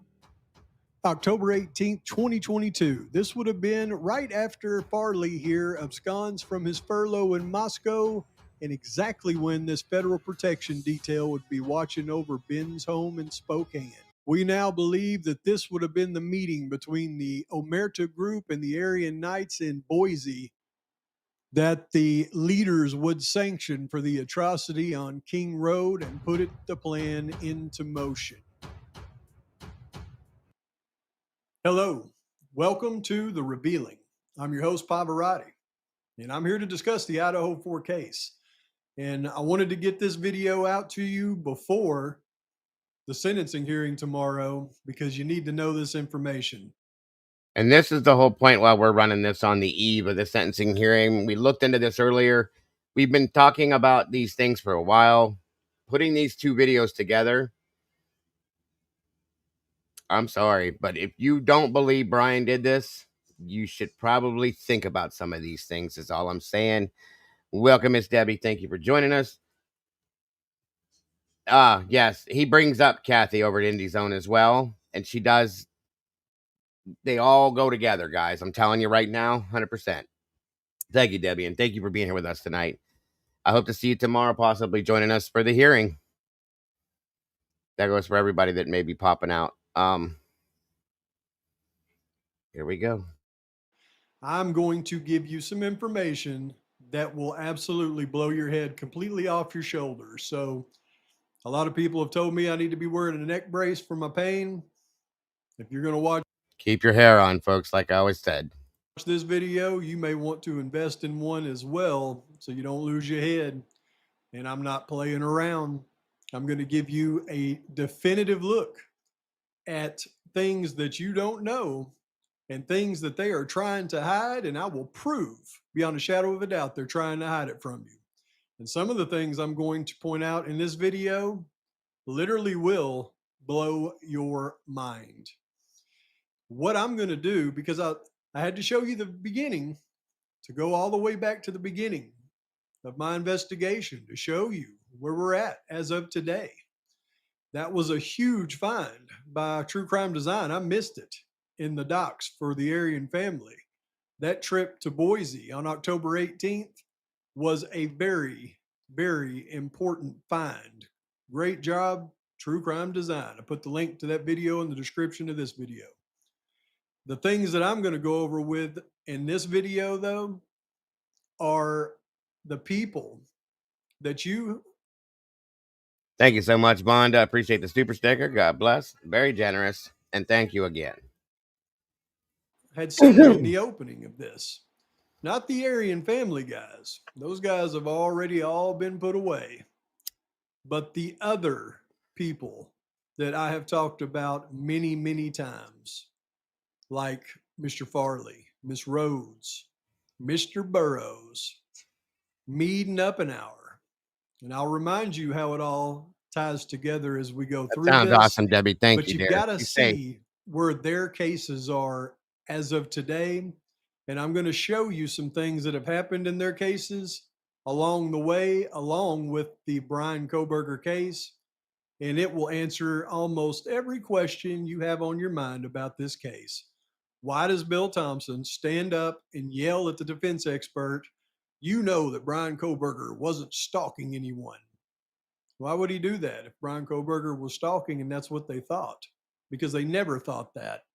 Why does Bill Thompson stand up in the plea hearing and say there is no sexual anything in this case? And he goes as far as to say, just so that there's no speculation, there is nothing sexual involved in anything in this case. everybody out there's their brains all melt down. That's got to be sexual. It's got to be sexual. Bill Thompson said he doesn't want you speculating. That's how non-sexual it was. So when you hear him say those things, some people's brains can't get around it. They just melt down. It's got to be sexual. It's got to be sexual. Garrett, Bricado, it's got a sexual warming up period. But no, what it truly is what it truly is. And that's what Thank you, Thompson Debbie. has never said, but he said it so many times in so many words. Prepare yourself. I'm about to prove everything that I've ever said. Let's roll. I will state for the record that there is no evidence there was any sexual component or sexual assault on any of the victims. I want to make that clear so there's no speculation. That there is no evidence there was any. There's Mr. Hurwitz right there that Tomboy was referring to earlier on in the last video. That's him right there. Just in case anybody didn't know who that guy was. Sexual component. I want to make that clear so there's no speculation. Now here's who we are going to go through all of their case records and compare each and every one. And I think you will be amazed at what you see. We're going to start up here with Miss Rhodes, followed by Mr. Farley. Now you got to really pay attention to what he says about and the names that he gives in this situation and how they all link into this. It really does. If you pay attention, it makes sense. Then we'll get into some very interesting things with Mr. Burrows, finishing up with Meade and Uppenauer, and of course, Mr. Kohberger comparing it all the way through. Now, just a reminder on these three. All three of these folks had long history of prior felonies before the arrests that I'm going to disclose right here. So these were by no means their first time offenses. And we'll start with Ms. Rhodes. She was arrested for trafficking a pound of METH in September of 2022. That is a 10-year to life sentence if convicted, but they reduced her charges and gave her probation. Then, less than 2 years later, she was arrested once again while on probation for trafficking. She was arrested again for trafficking, this time 1.5 pounds of METH. And that was in March of 2024. So even though she was still on probation for her first one, she was arrested again. And this case is pending, and we're going to take a look at it. He does, kind of, doesn't he, Fizzy? Then we've got Mr. Burrows. Long history of prior felonies before arrest, including prison time for witness intimidation, among other things. And he was arrested along with Ms. Rhodes for trafficking 1.5 pounds of METH. He had Mary Jane, and he was also charged with being a felon in possession of a firearm, which should be an automatic 5 years. That was again in March of 2024, and that case is still pending as well. Then we've got Mr. Farley, Mr. Deal. And the funny thing is, you guys, as we were looking at all the dates on these things, and we were I pulled up the documents list as well while we were going through this earlier. There's documents that are missing, truly missing, that they were there for however long, and all of a sudden these documents are just gone. And he points this out in this video as well, and explains in a sense why. And it's real interesting because I went and looked personally, and you can ask Tomboy. I was pulling them up as we were watching this, going, "Look, where's it at? It's gone. It's not there. It was there because I remembered it. It's gone now." That's ridiculously crazy to me. Of the century, long history of prior felonies before arrest. Then in September of 2022, he was arrested with Ms. Rhodes up here for trafficking 1 pound of METH. He somehow got his charges reduced and received probation. Just a few months after that, in August of 2023, he was arrested in Washington State, once again for trafficking, this time over 300 pills of F. Somehow, Washington didn't go through with the charges, made an agreement with Idaho to send him back, and then Idaho just simply reinstated his probation. No prison time. That one just disappeared altogether. But then in April of 2024, he was not actually a. That's exactly what we went through too, Midnight. You couldn't get to certain things changed, documents are missing. Really? Come on now. Arrested for having paraphernalia. There's no arrest around it. They Exactly, simply brought him Yvonne. in and revoked his probation for a paraphernalia charge that he was never arrested for. Just happened to be on the exact same date that Bryan Kohberger posted his last alibi. And they put him in a protected unit in prison for a little over 8 months for that so-called arrest. Now, he's been out less than 2 months. We know, we've all reported on it. Yet, he's been arrested again, this time for 2 counts of possession of a controlled substance. And that case is currently pending. So, Welcome to the Sauce, Jules Zamora. Great to have you part of the community. Thank you so much for being here. I wanted everybody to be reminded of the charges and these 3 pending cases on these serious criminals with very long histories. Then we've got, of course, Mr. Meade and Mr. Uppenauer. Now, they were both arrested in March of 2024 for unaliving of a man named Monty. And they both busted out of the penitentiary to commit this unaliving, and then they committed another unaliving that they still haven't been charged with. And they were convicted of busting out of prison. And of course, they have, prior felonies a mile long. And their case, though, is still pending for the unaliving of Mr. Monty.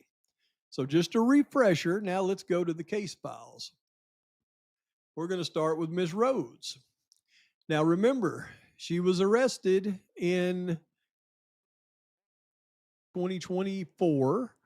And you can see now we're all the way up to July, almost August of 2025. And she still doesn't have a trial date set. So her last status conference was in March. Her next one is scheduled for August the 4th. That's a good question. And I saw in another chat somewhere, Christina said, how are they busting out? My God, that somebody believes, and I'm not saying this is what happened. They broke out to do their thing, right? There's a couple people that I've seen say that they believe that they were helped and were let out purposely. Okay. They were. There were 2 people who were charged and convicted in And their escape. But it happened. They pretended to be sick.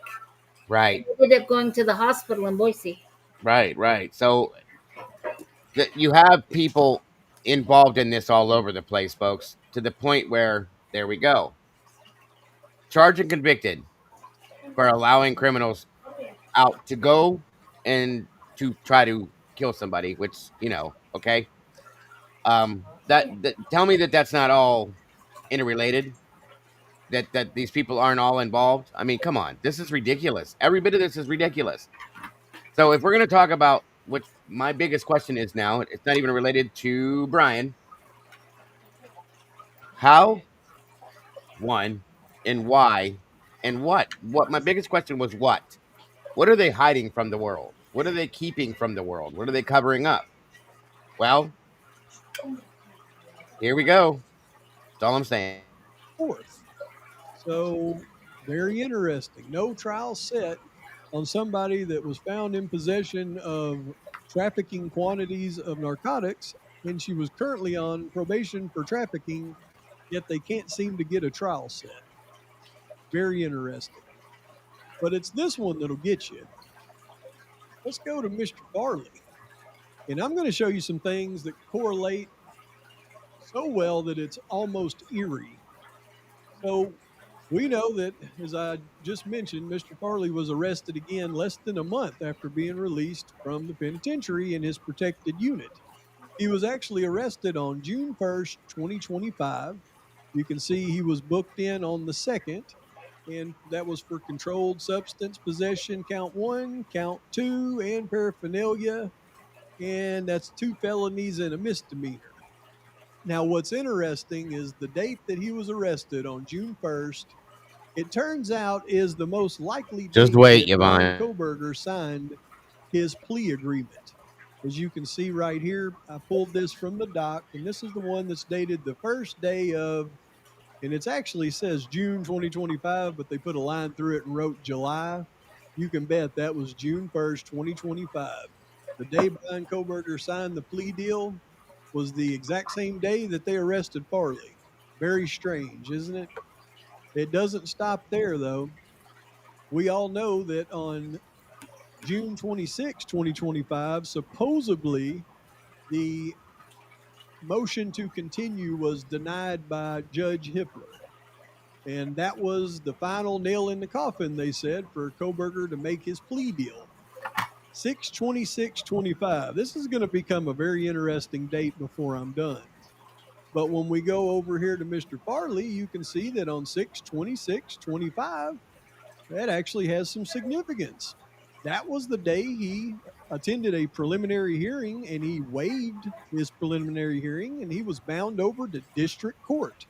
That is a big step in the process when you are bound over from the court to the district court.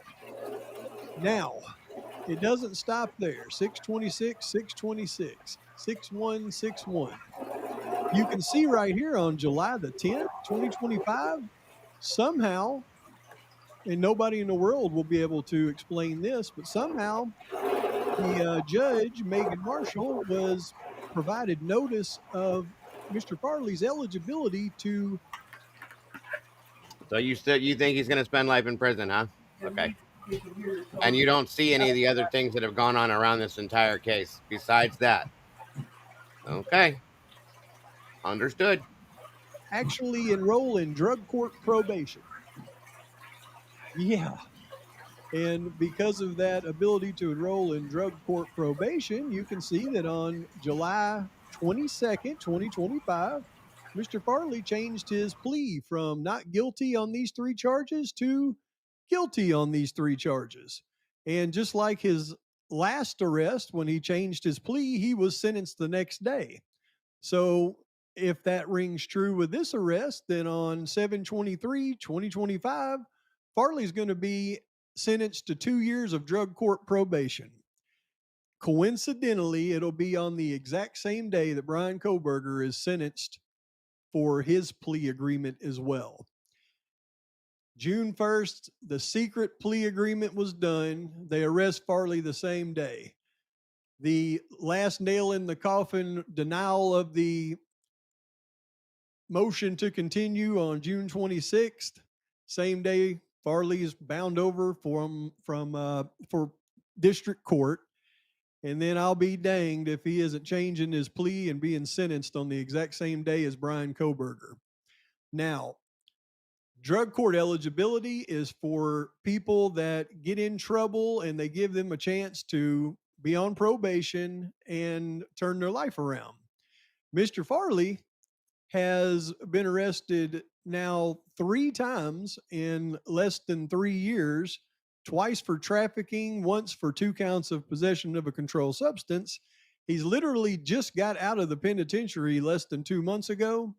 And from the time that he was arrested on June 1st, his deal is done and he's going to be sentenced on July 23rd.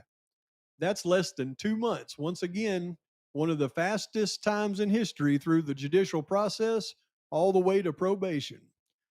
Rhodes, I just showed you, was arrested in March of 2024. She still doesn't have a trial date. Welcome, set, Bryan. You just missed your and video, it's July bud. of 2025.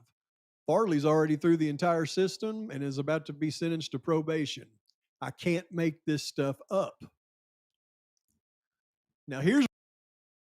I've never seen anywhere give out as much probation for as many drug charges as they have in this area. It's all probation. And I get drug court, whatever. It's not working. Okay. It's not working. So they need to lock these people down, obviously, but they keep doing this. And I think there's reasons why. It's okay, Bryan. We're glad you're here. Where it gets really strange. This is Mr. Burroughs. And again, he was arrested on March the 12th, 2024. Serious charges with a serious criminal history. And he was on probation when he was arrested this time. But drug trafficking and METH, well over 1.5 pounds. Unlawful possession of a firearm by a convicted felon, controlled substance possession, paraphernalia, controlled substance possession of Mary Jane. So 1, 2, 3, 4, 5. So that looks like 3 felonies, a misdemeanor, and a felony with a 10-year minimum. Now, that was March 12th, 2024. Here's something that's kind of strange, though. March 13th, 2024, ex parte order. Judicial Officer Nolte, filed under seal. Ex parte order. So he's arrested on the 12th for all these charges, and somehow the very next day, he was given an ex parte order by the judge, filed under seal. How does somebody get arrested and get in front of a judge that fast and do it without the prosecution being present? That doesn't sound right to me, does it to you? That's probably why Meade and Uppenauer busted out of prison just 5 days later and drove 5 hours straight to Burroughs. Yeah, we watched the True Crime Design one that you had sent over to Mama Bear, Bryan, and thank you for that. Front door where they picked up Mr. Monty. So there is a very big red flag right there. But it doesn't stop there.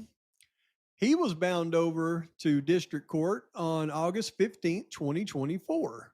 So arrested in March, bound over in August. And Farley would have already been, through the whole system 3 times by the time that Burroughs is even just bound over. But what's interesting is when you go through the documentation and you get to March 6th of 2025, there is a strange request for discovery in the Burroughs case. And you can see under the comment, it says state's request for discovery, disclosure, and alibi demand. The state is asking Burroughs to provide an alibi. I'm going to show you how this is in no way related to his charges that this is popping up under.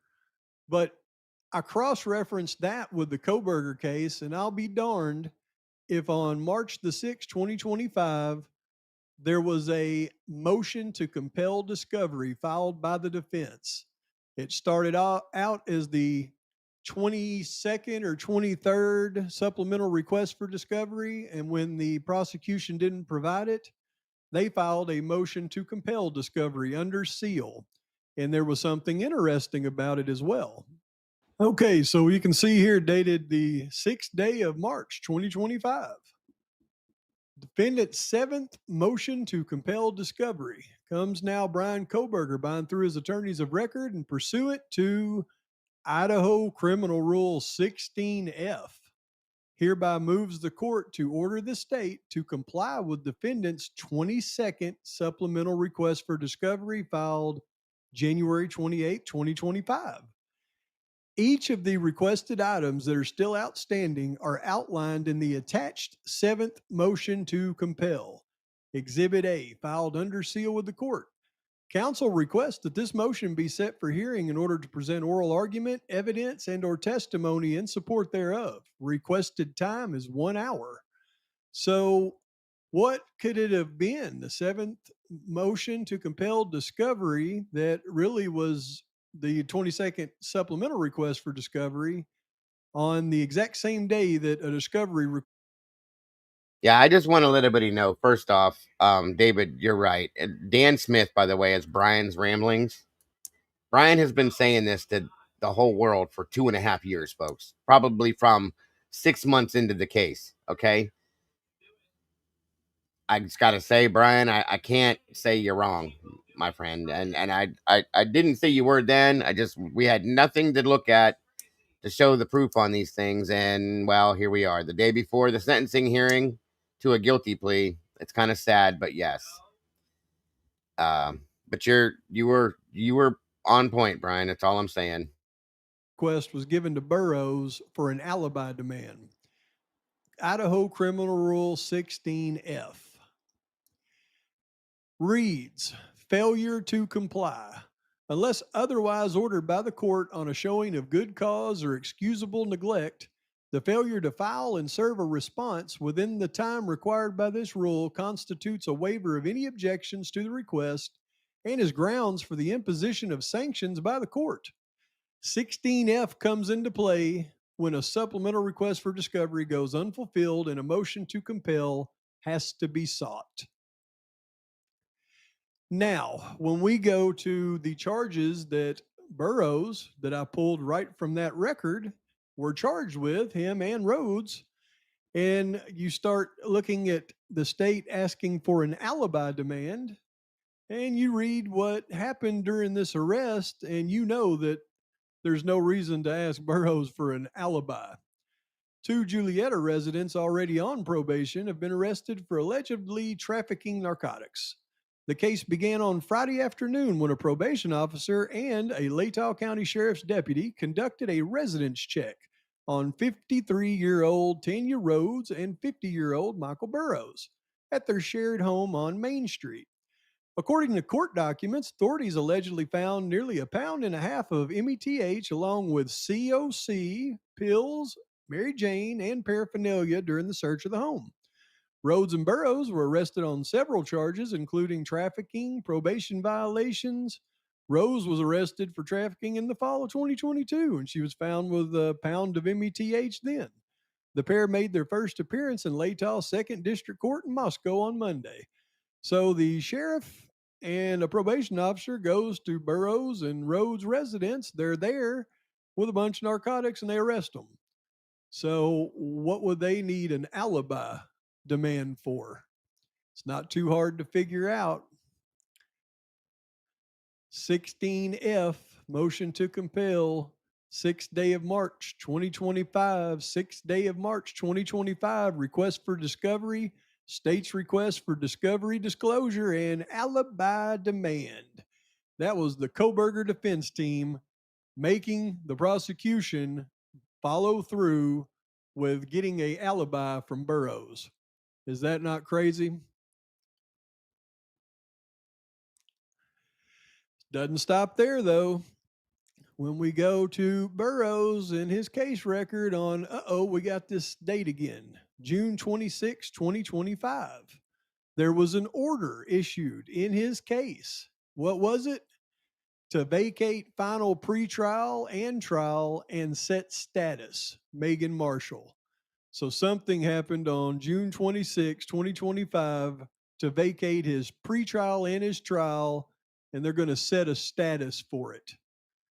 This cannot be a coincidence, because when you jump over to, like I just showed you in our Kohberger case on June 26, 2025, redacted memorandum and decision and order on defendant's motion to continue, that was the nail in the coffin. Wait a minute, it doesn't stop there. You telling me that Meade and Uppenauer both on June 25, 2025 subpoenas were issued for both of them? They issued subpoenas in their case. But then on June 26, 2025, on both of their cases, even though they're tried completely separate, they both got notices for amended indictments.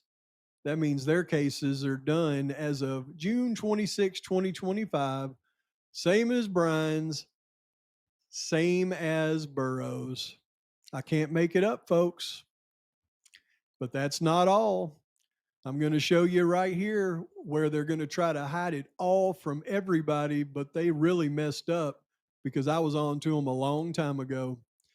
Now, when we go through most of this, because Uppenauer was not represented by Ann Taylor, there wasn't much going on in his case at all. Meade's case, though, it was full of things.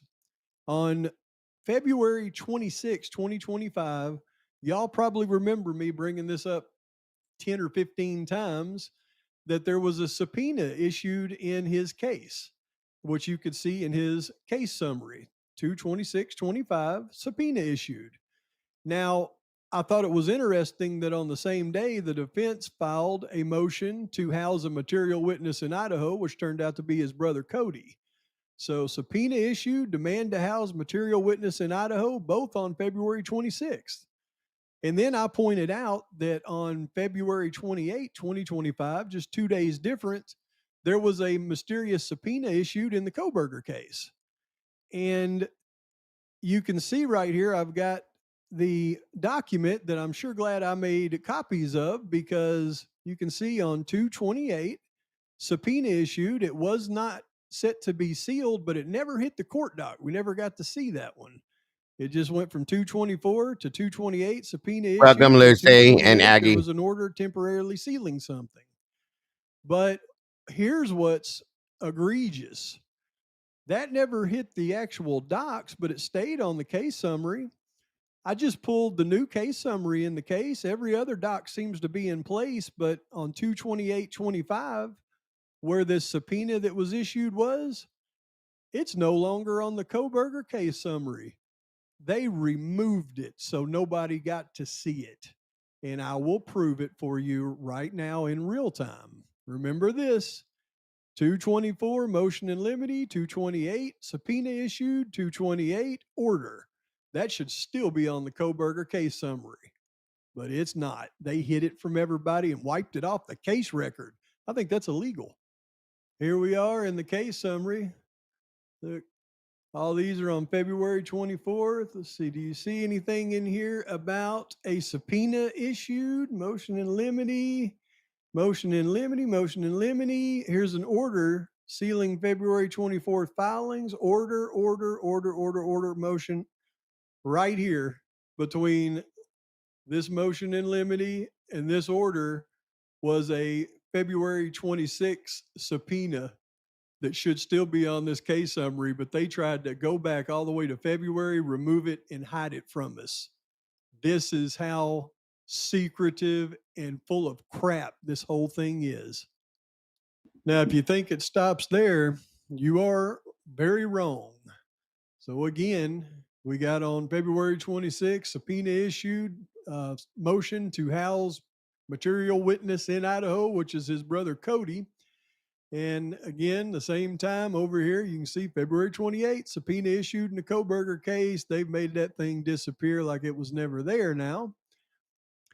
And then on March the 5th, you have a receipt of defense motion to house Cody Meade in Idaho in opposition there too. Trying to get Cody over in some kind of protective custody out of that penitentiary in Idaho and somewhere else, but it did not go through. They ended up denying that. And I said all along, I thought that was going to be something that was going to exonerate Bryan Kohberger.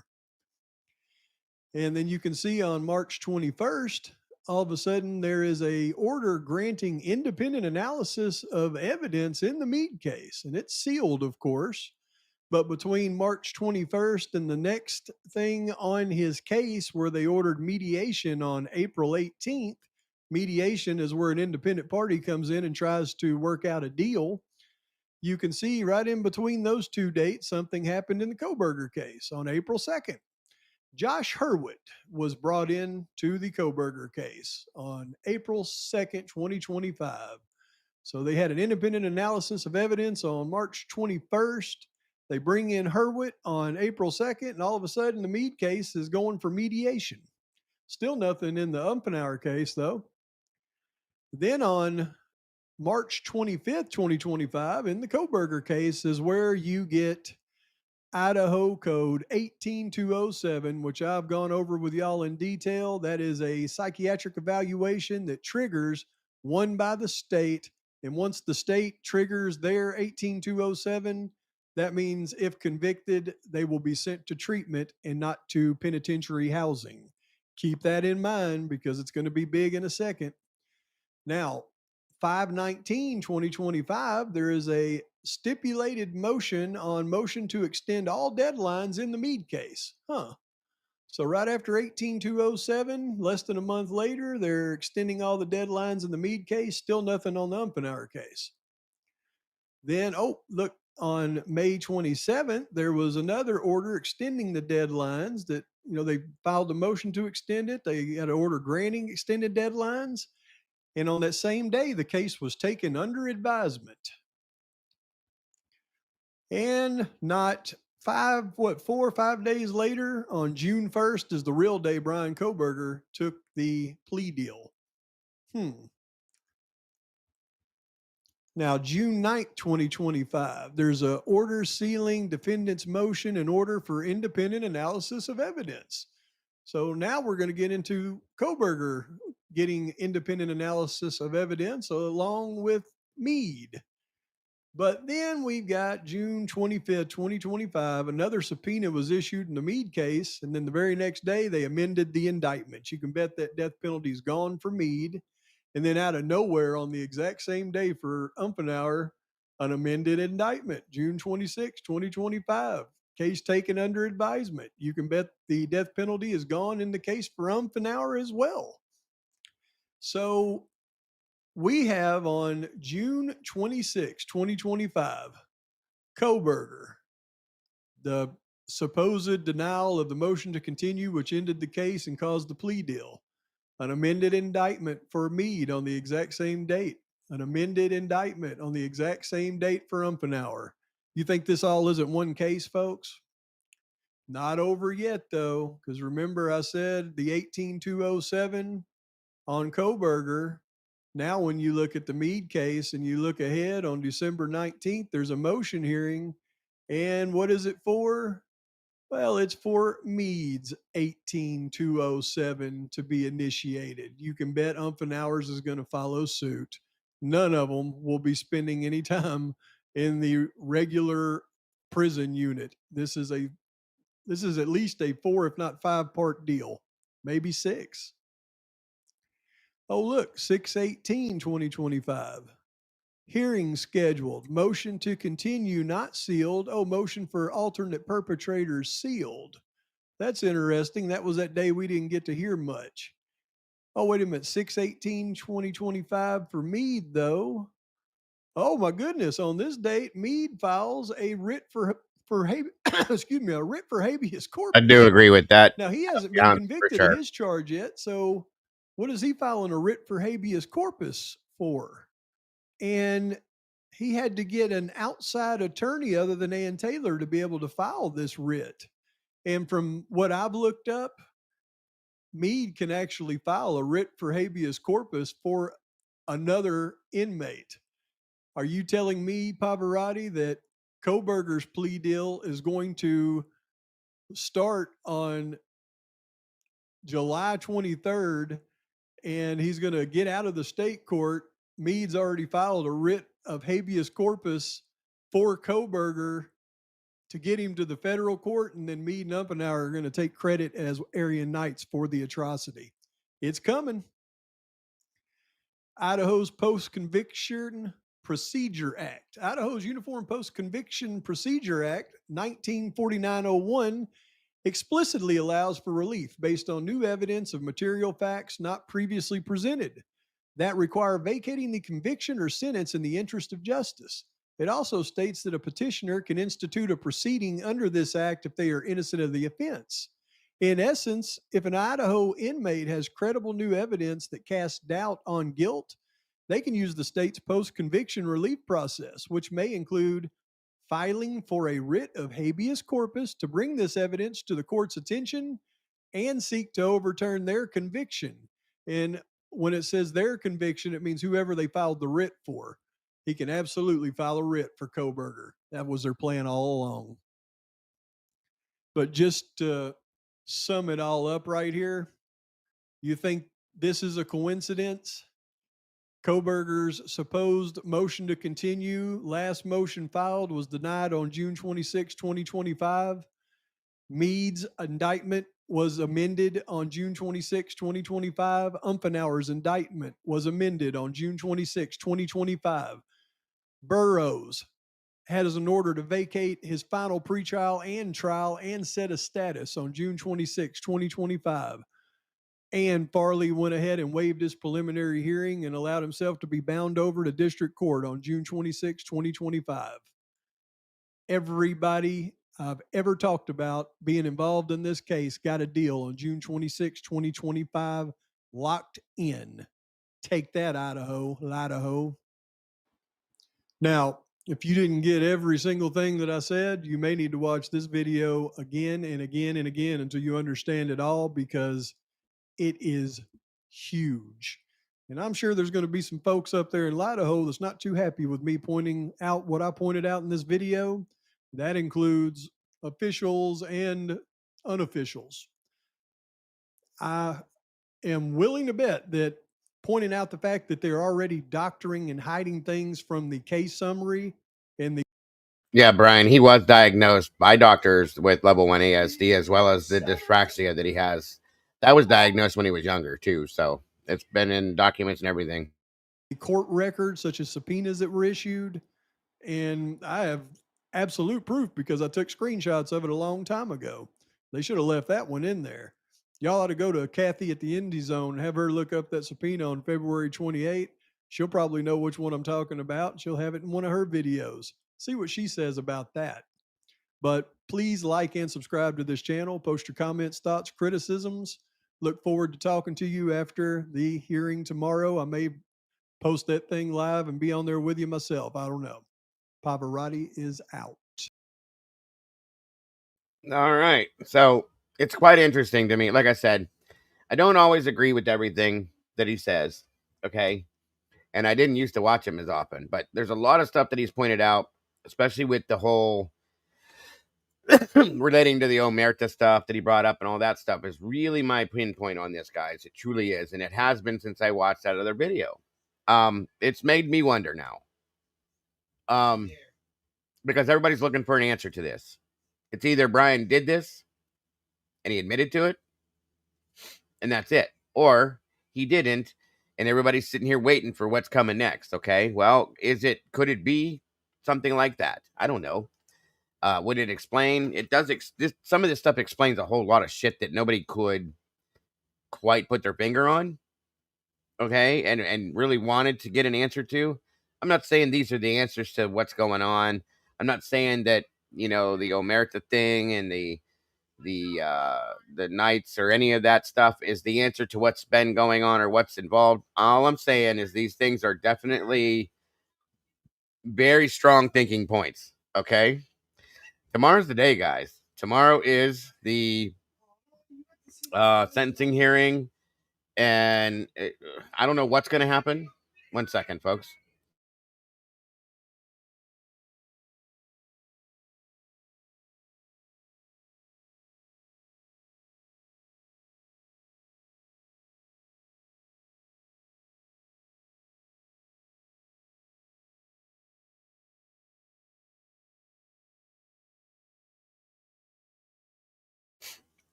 Let's see. Okay, so everybody looks at this different ways. Everybody sees different angles of this. Everybody has questions upon questions upon questions upon questions. After we watched the first video, there were more questions, so we ran this through as well to answer some of that stuff and make some of that stuff make sense. However you see it and perceive it is up to you. Whatever you think is absolutely up to you. So yeah, tomorrow is the sentencing hearing. I believe it's 11 a.m. We'll be here at, or I'm sorry. Yeah, it's at 11. No, 9. Sorry. sorry. It's at 9 a.m. or 9 or 9:30. I can't remember exactly. Anyway, and we will be here at 10:15 because for us it would be 11 Eastern Standard Time. We'll be here 10:15, 10:30, and I'm gonna sit here through the whole thing. Just saying. Let me double check something real quick here. Like I said, some of this stuff really made me stop and go, wait a minute. That makes sense. That makes sense. that makes sense. And not all of it. Like I said, that's why I stopped that other video at that one point, because I don't feel that that has any relation to this case. That's just my opinion. Hold on, you guys. I'm trying to find something else to show you real quick here. Where is it? Here we go. 1 minute. Where the hell is that?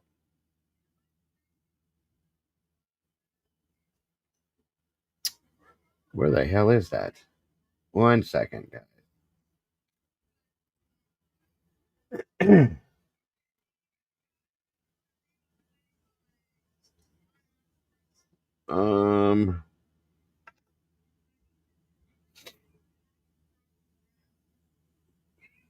We've already had that hearing.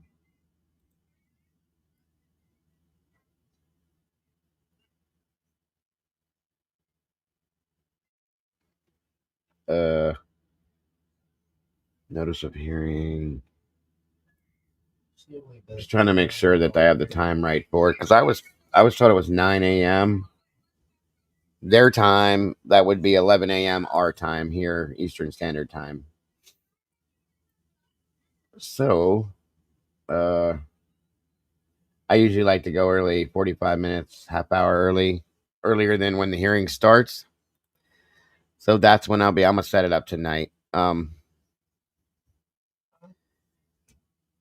That way it's up there and you guys can see it. What time is that UK time? I have no clue. It depends on where you're at, I guess. It's 11. If it's 9 a.m., it would be 11. That's what it's always been. So it's 8 o'clock. Okay, my apologies. Then that would be noon. That means I'll be live by 11:15, 11:30. Sorry, guys. I swear to God, I saw 9 a.m. Thank you, Lucy. You're saying 9. See, not wait, 9 Mountain. What time is it Eastern? 8 Pacific. So then it would be 9 Eastern. Okay, so then I'm right. Okay. Or 11 Eastern. 9 their time. My apologies. So yes, we're right. 11 o'clock Eastern time. Sorry, folks. I'll be here 10:15, 10:30. Sentencing 9 a.m. Judicial order. Boise time is Mountain. Right. Okay. That's 11 o'clock for us. Thank you, Lucy. So look for me. I'm going to set it up tonight. Like I said, it'll be up there waiting to go.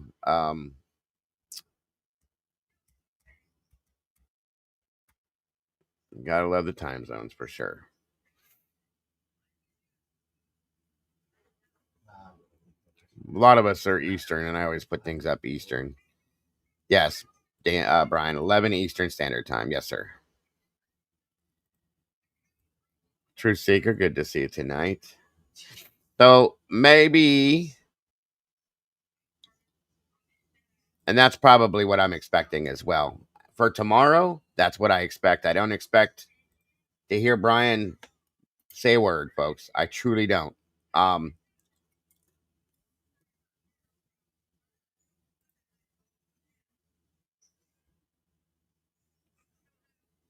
Either way, I'll be here live for it the whole day, however long it takes. Yeah, I personally don't expect Bryan to allocate anything. Will they ask him to? I don't know. The victim impact statements will definitely be put out. But I don't see him saying a word. Not one word. Thank you, Christina. It's okay, Vonda. I've been fighting with these damn time zones since I've done this. Allocute. Allocute, allocate. You know what I meant. Dozed off. Sorry. That's okay, Humphrey. No worries. Thank you, Vonda. And then after that, guys, what happens? I couldn't tell you. I have no idea. If you know what he said happens, then oh wow. That would be quite interesting. I do feel, I'll tell you this much. I do feel that there is a they're truly trying to get this to another court. I do feel that way for a lot of different things that I've seen. I feel that the goal could be to get this out of this area, out of these court systems and up to the next level. How that's going to happen, why this went down to make that happen, I don't know. I've been tossing this around and tossing this around and tossing this around. I don't have answers yet. None of us do. We may never. This may just be what it is, folks. Who knows? All of this other stuff could be completely wrong. And Bryan Kohberger did this and admitted to it. I don't believe that, but that could be what it is. Okay? I don't know, but I don't expect anything big tomorrow. I don't expect anything other than business as usual. They're going to come in, do their thing. He's going to sit there just like he always does, not say a word. So we'll see. We'll see. But don't you get yourselves all worked up expecting some crazy, exciting thing to happen tomorrow, because I just don't think it will, folks. It would be great to see something happen to where he either rescinds his plea or changes something up. I don't know. That would be the best case scenario, in my opinion. And this goes back to a trial, okay? That would be the absolute best case scenario. But I don't see it happening. I don't. Truly, I don't. Yeah, I agree. I don't think he's going to say a word, guys. He's going to sit there like he does, very quietly, listen to everything that he has to listen to. They'll do the sentencing on it, and it's over. That's what I'm expecting to see tomorrow.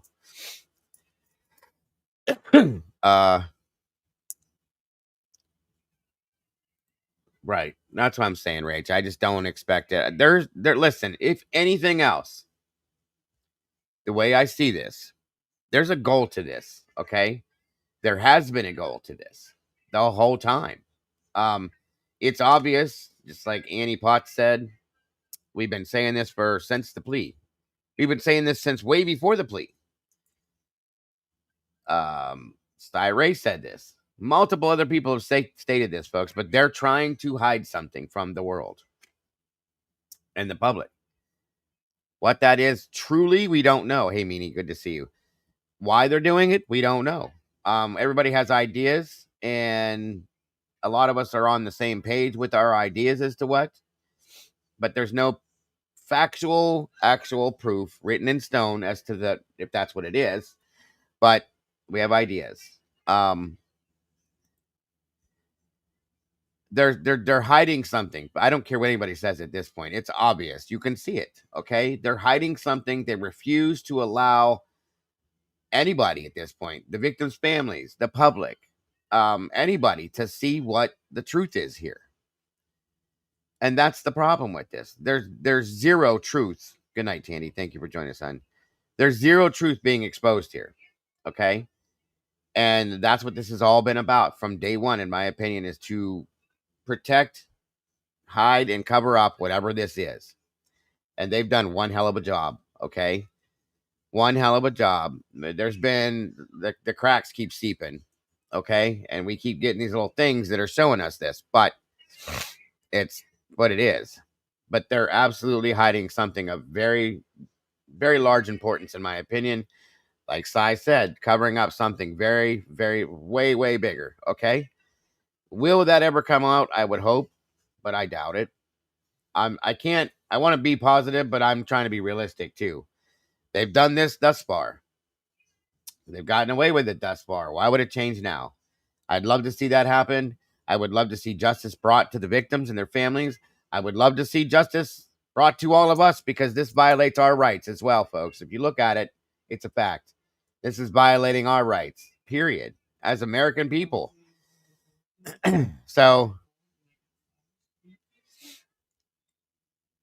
let me see.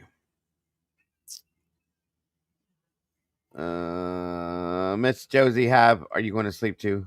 Or are you just saying goodnight? Okay. So I don't know. And maybe we'll get some other truth. Maybe somebody will come forward and say, here's what happened. Here's who did it. I don't know. I told you there's a lot of people that make me uncomfortable, that I feel like have the ability to be truly involved in at high levels. Scott Green, I don't like him at all. I don't like the way he's involved himself in this whole thing, and he's just real shady to me. A lot of other people out there, a lot of other names out there that very much make me question them, for it, the lack of better terms, but that's truly what it is. AP Fox, good to see you, dear. But everybody's interpretation of this, it could be different in different ways. Okay, a lot of us, like I said, do see this in the same light per se. A lot of people don't, and I respect everybody's feelings and thoughts on this. But the fact is the truth needs to be out there. The corruption needs to be exposed. It needs to stop happening. I feel like we're about to lose another person, another innocent person to the prison systems. That's not justice for the victims, guys. And in turn, there won't be any justice for the victims. That's very sad to me. I've seen it in many cases now, and it's just starting to become the way it is. And that's definitely not good. Again, that violates all of our rights, and this can happen to anyone and all of us in here. That's the problem. So I think that's going to do it tonight, guys. 3 hours is long enough to keep you guys contained in this room here. I appreciate you guys joining us tonight. I look forward to seeing some of you guys tomorrow for the trial or the hearing. I keep saying that. Hey, Kane. I hope to see you guys tomorrow. Bring your coffee, your tea, whatever it may be. Grab a blanket. I got plenty of seating here. Even if you got to sit on the toilet, you're welcome. I hope to see you here. So I hope everybody has a great rest of your night. I really appreciate. Hold on. Yes, ma'am. What was that? She's crazy. I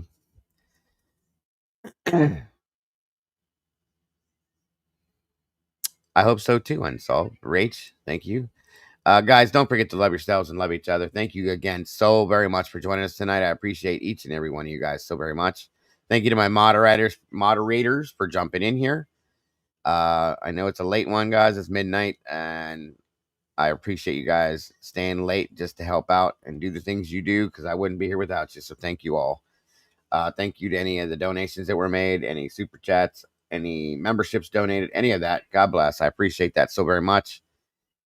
You guys have an amazing rest of your night. Good night. God bless. And I will see you very soon. Bye-bye, y'all.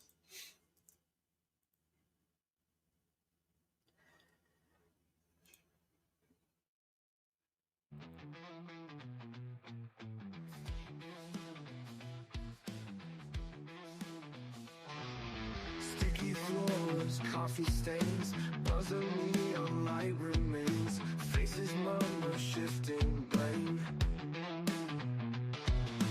Fingers tap on worn out wood. Shadows move where nothing should. Secrets hiding under hoods. True crime cafe, where the whispers play, where the lies don't fade, where the sinners stay. True crime cafe, nothing's black or white, just a bloody fight on the flickering light. Cops and questions, mouths shut tight. Truths and ghosts in the middle of the night. Everyone's guilty, nobody's right. Shattered glass on the floor like stars. A world of bruises and broken scars. Justice choking in a smoky bar. True crime cafe, where the whispers play, where the lies don't fade, where the sinners stay. True crime cafe, nothing's black or white, just a bloody fight on the flickering light.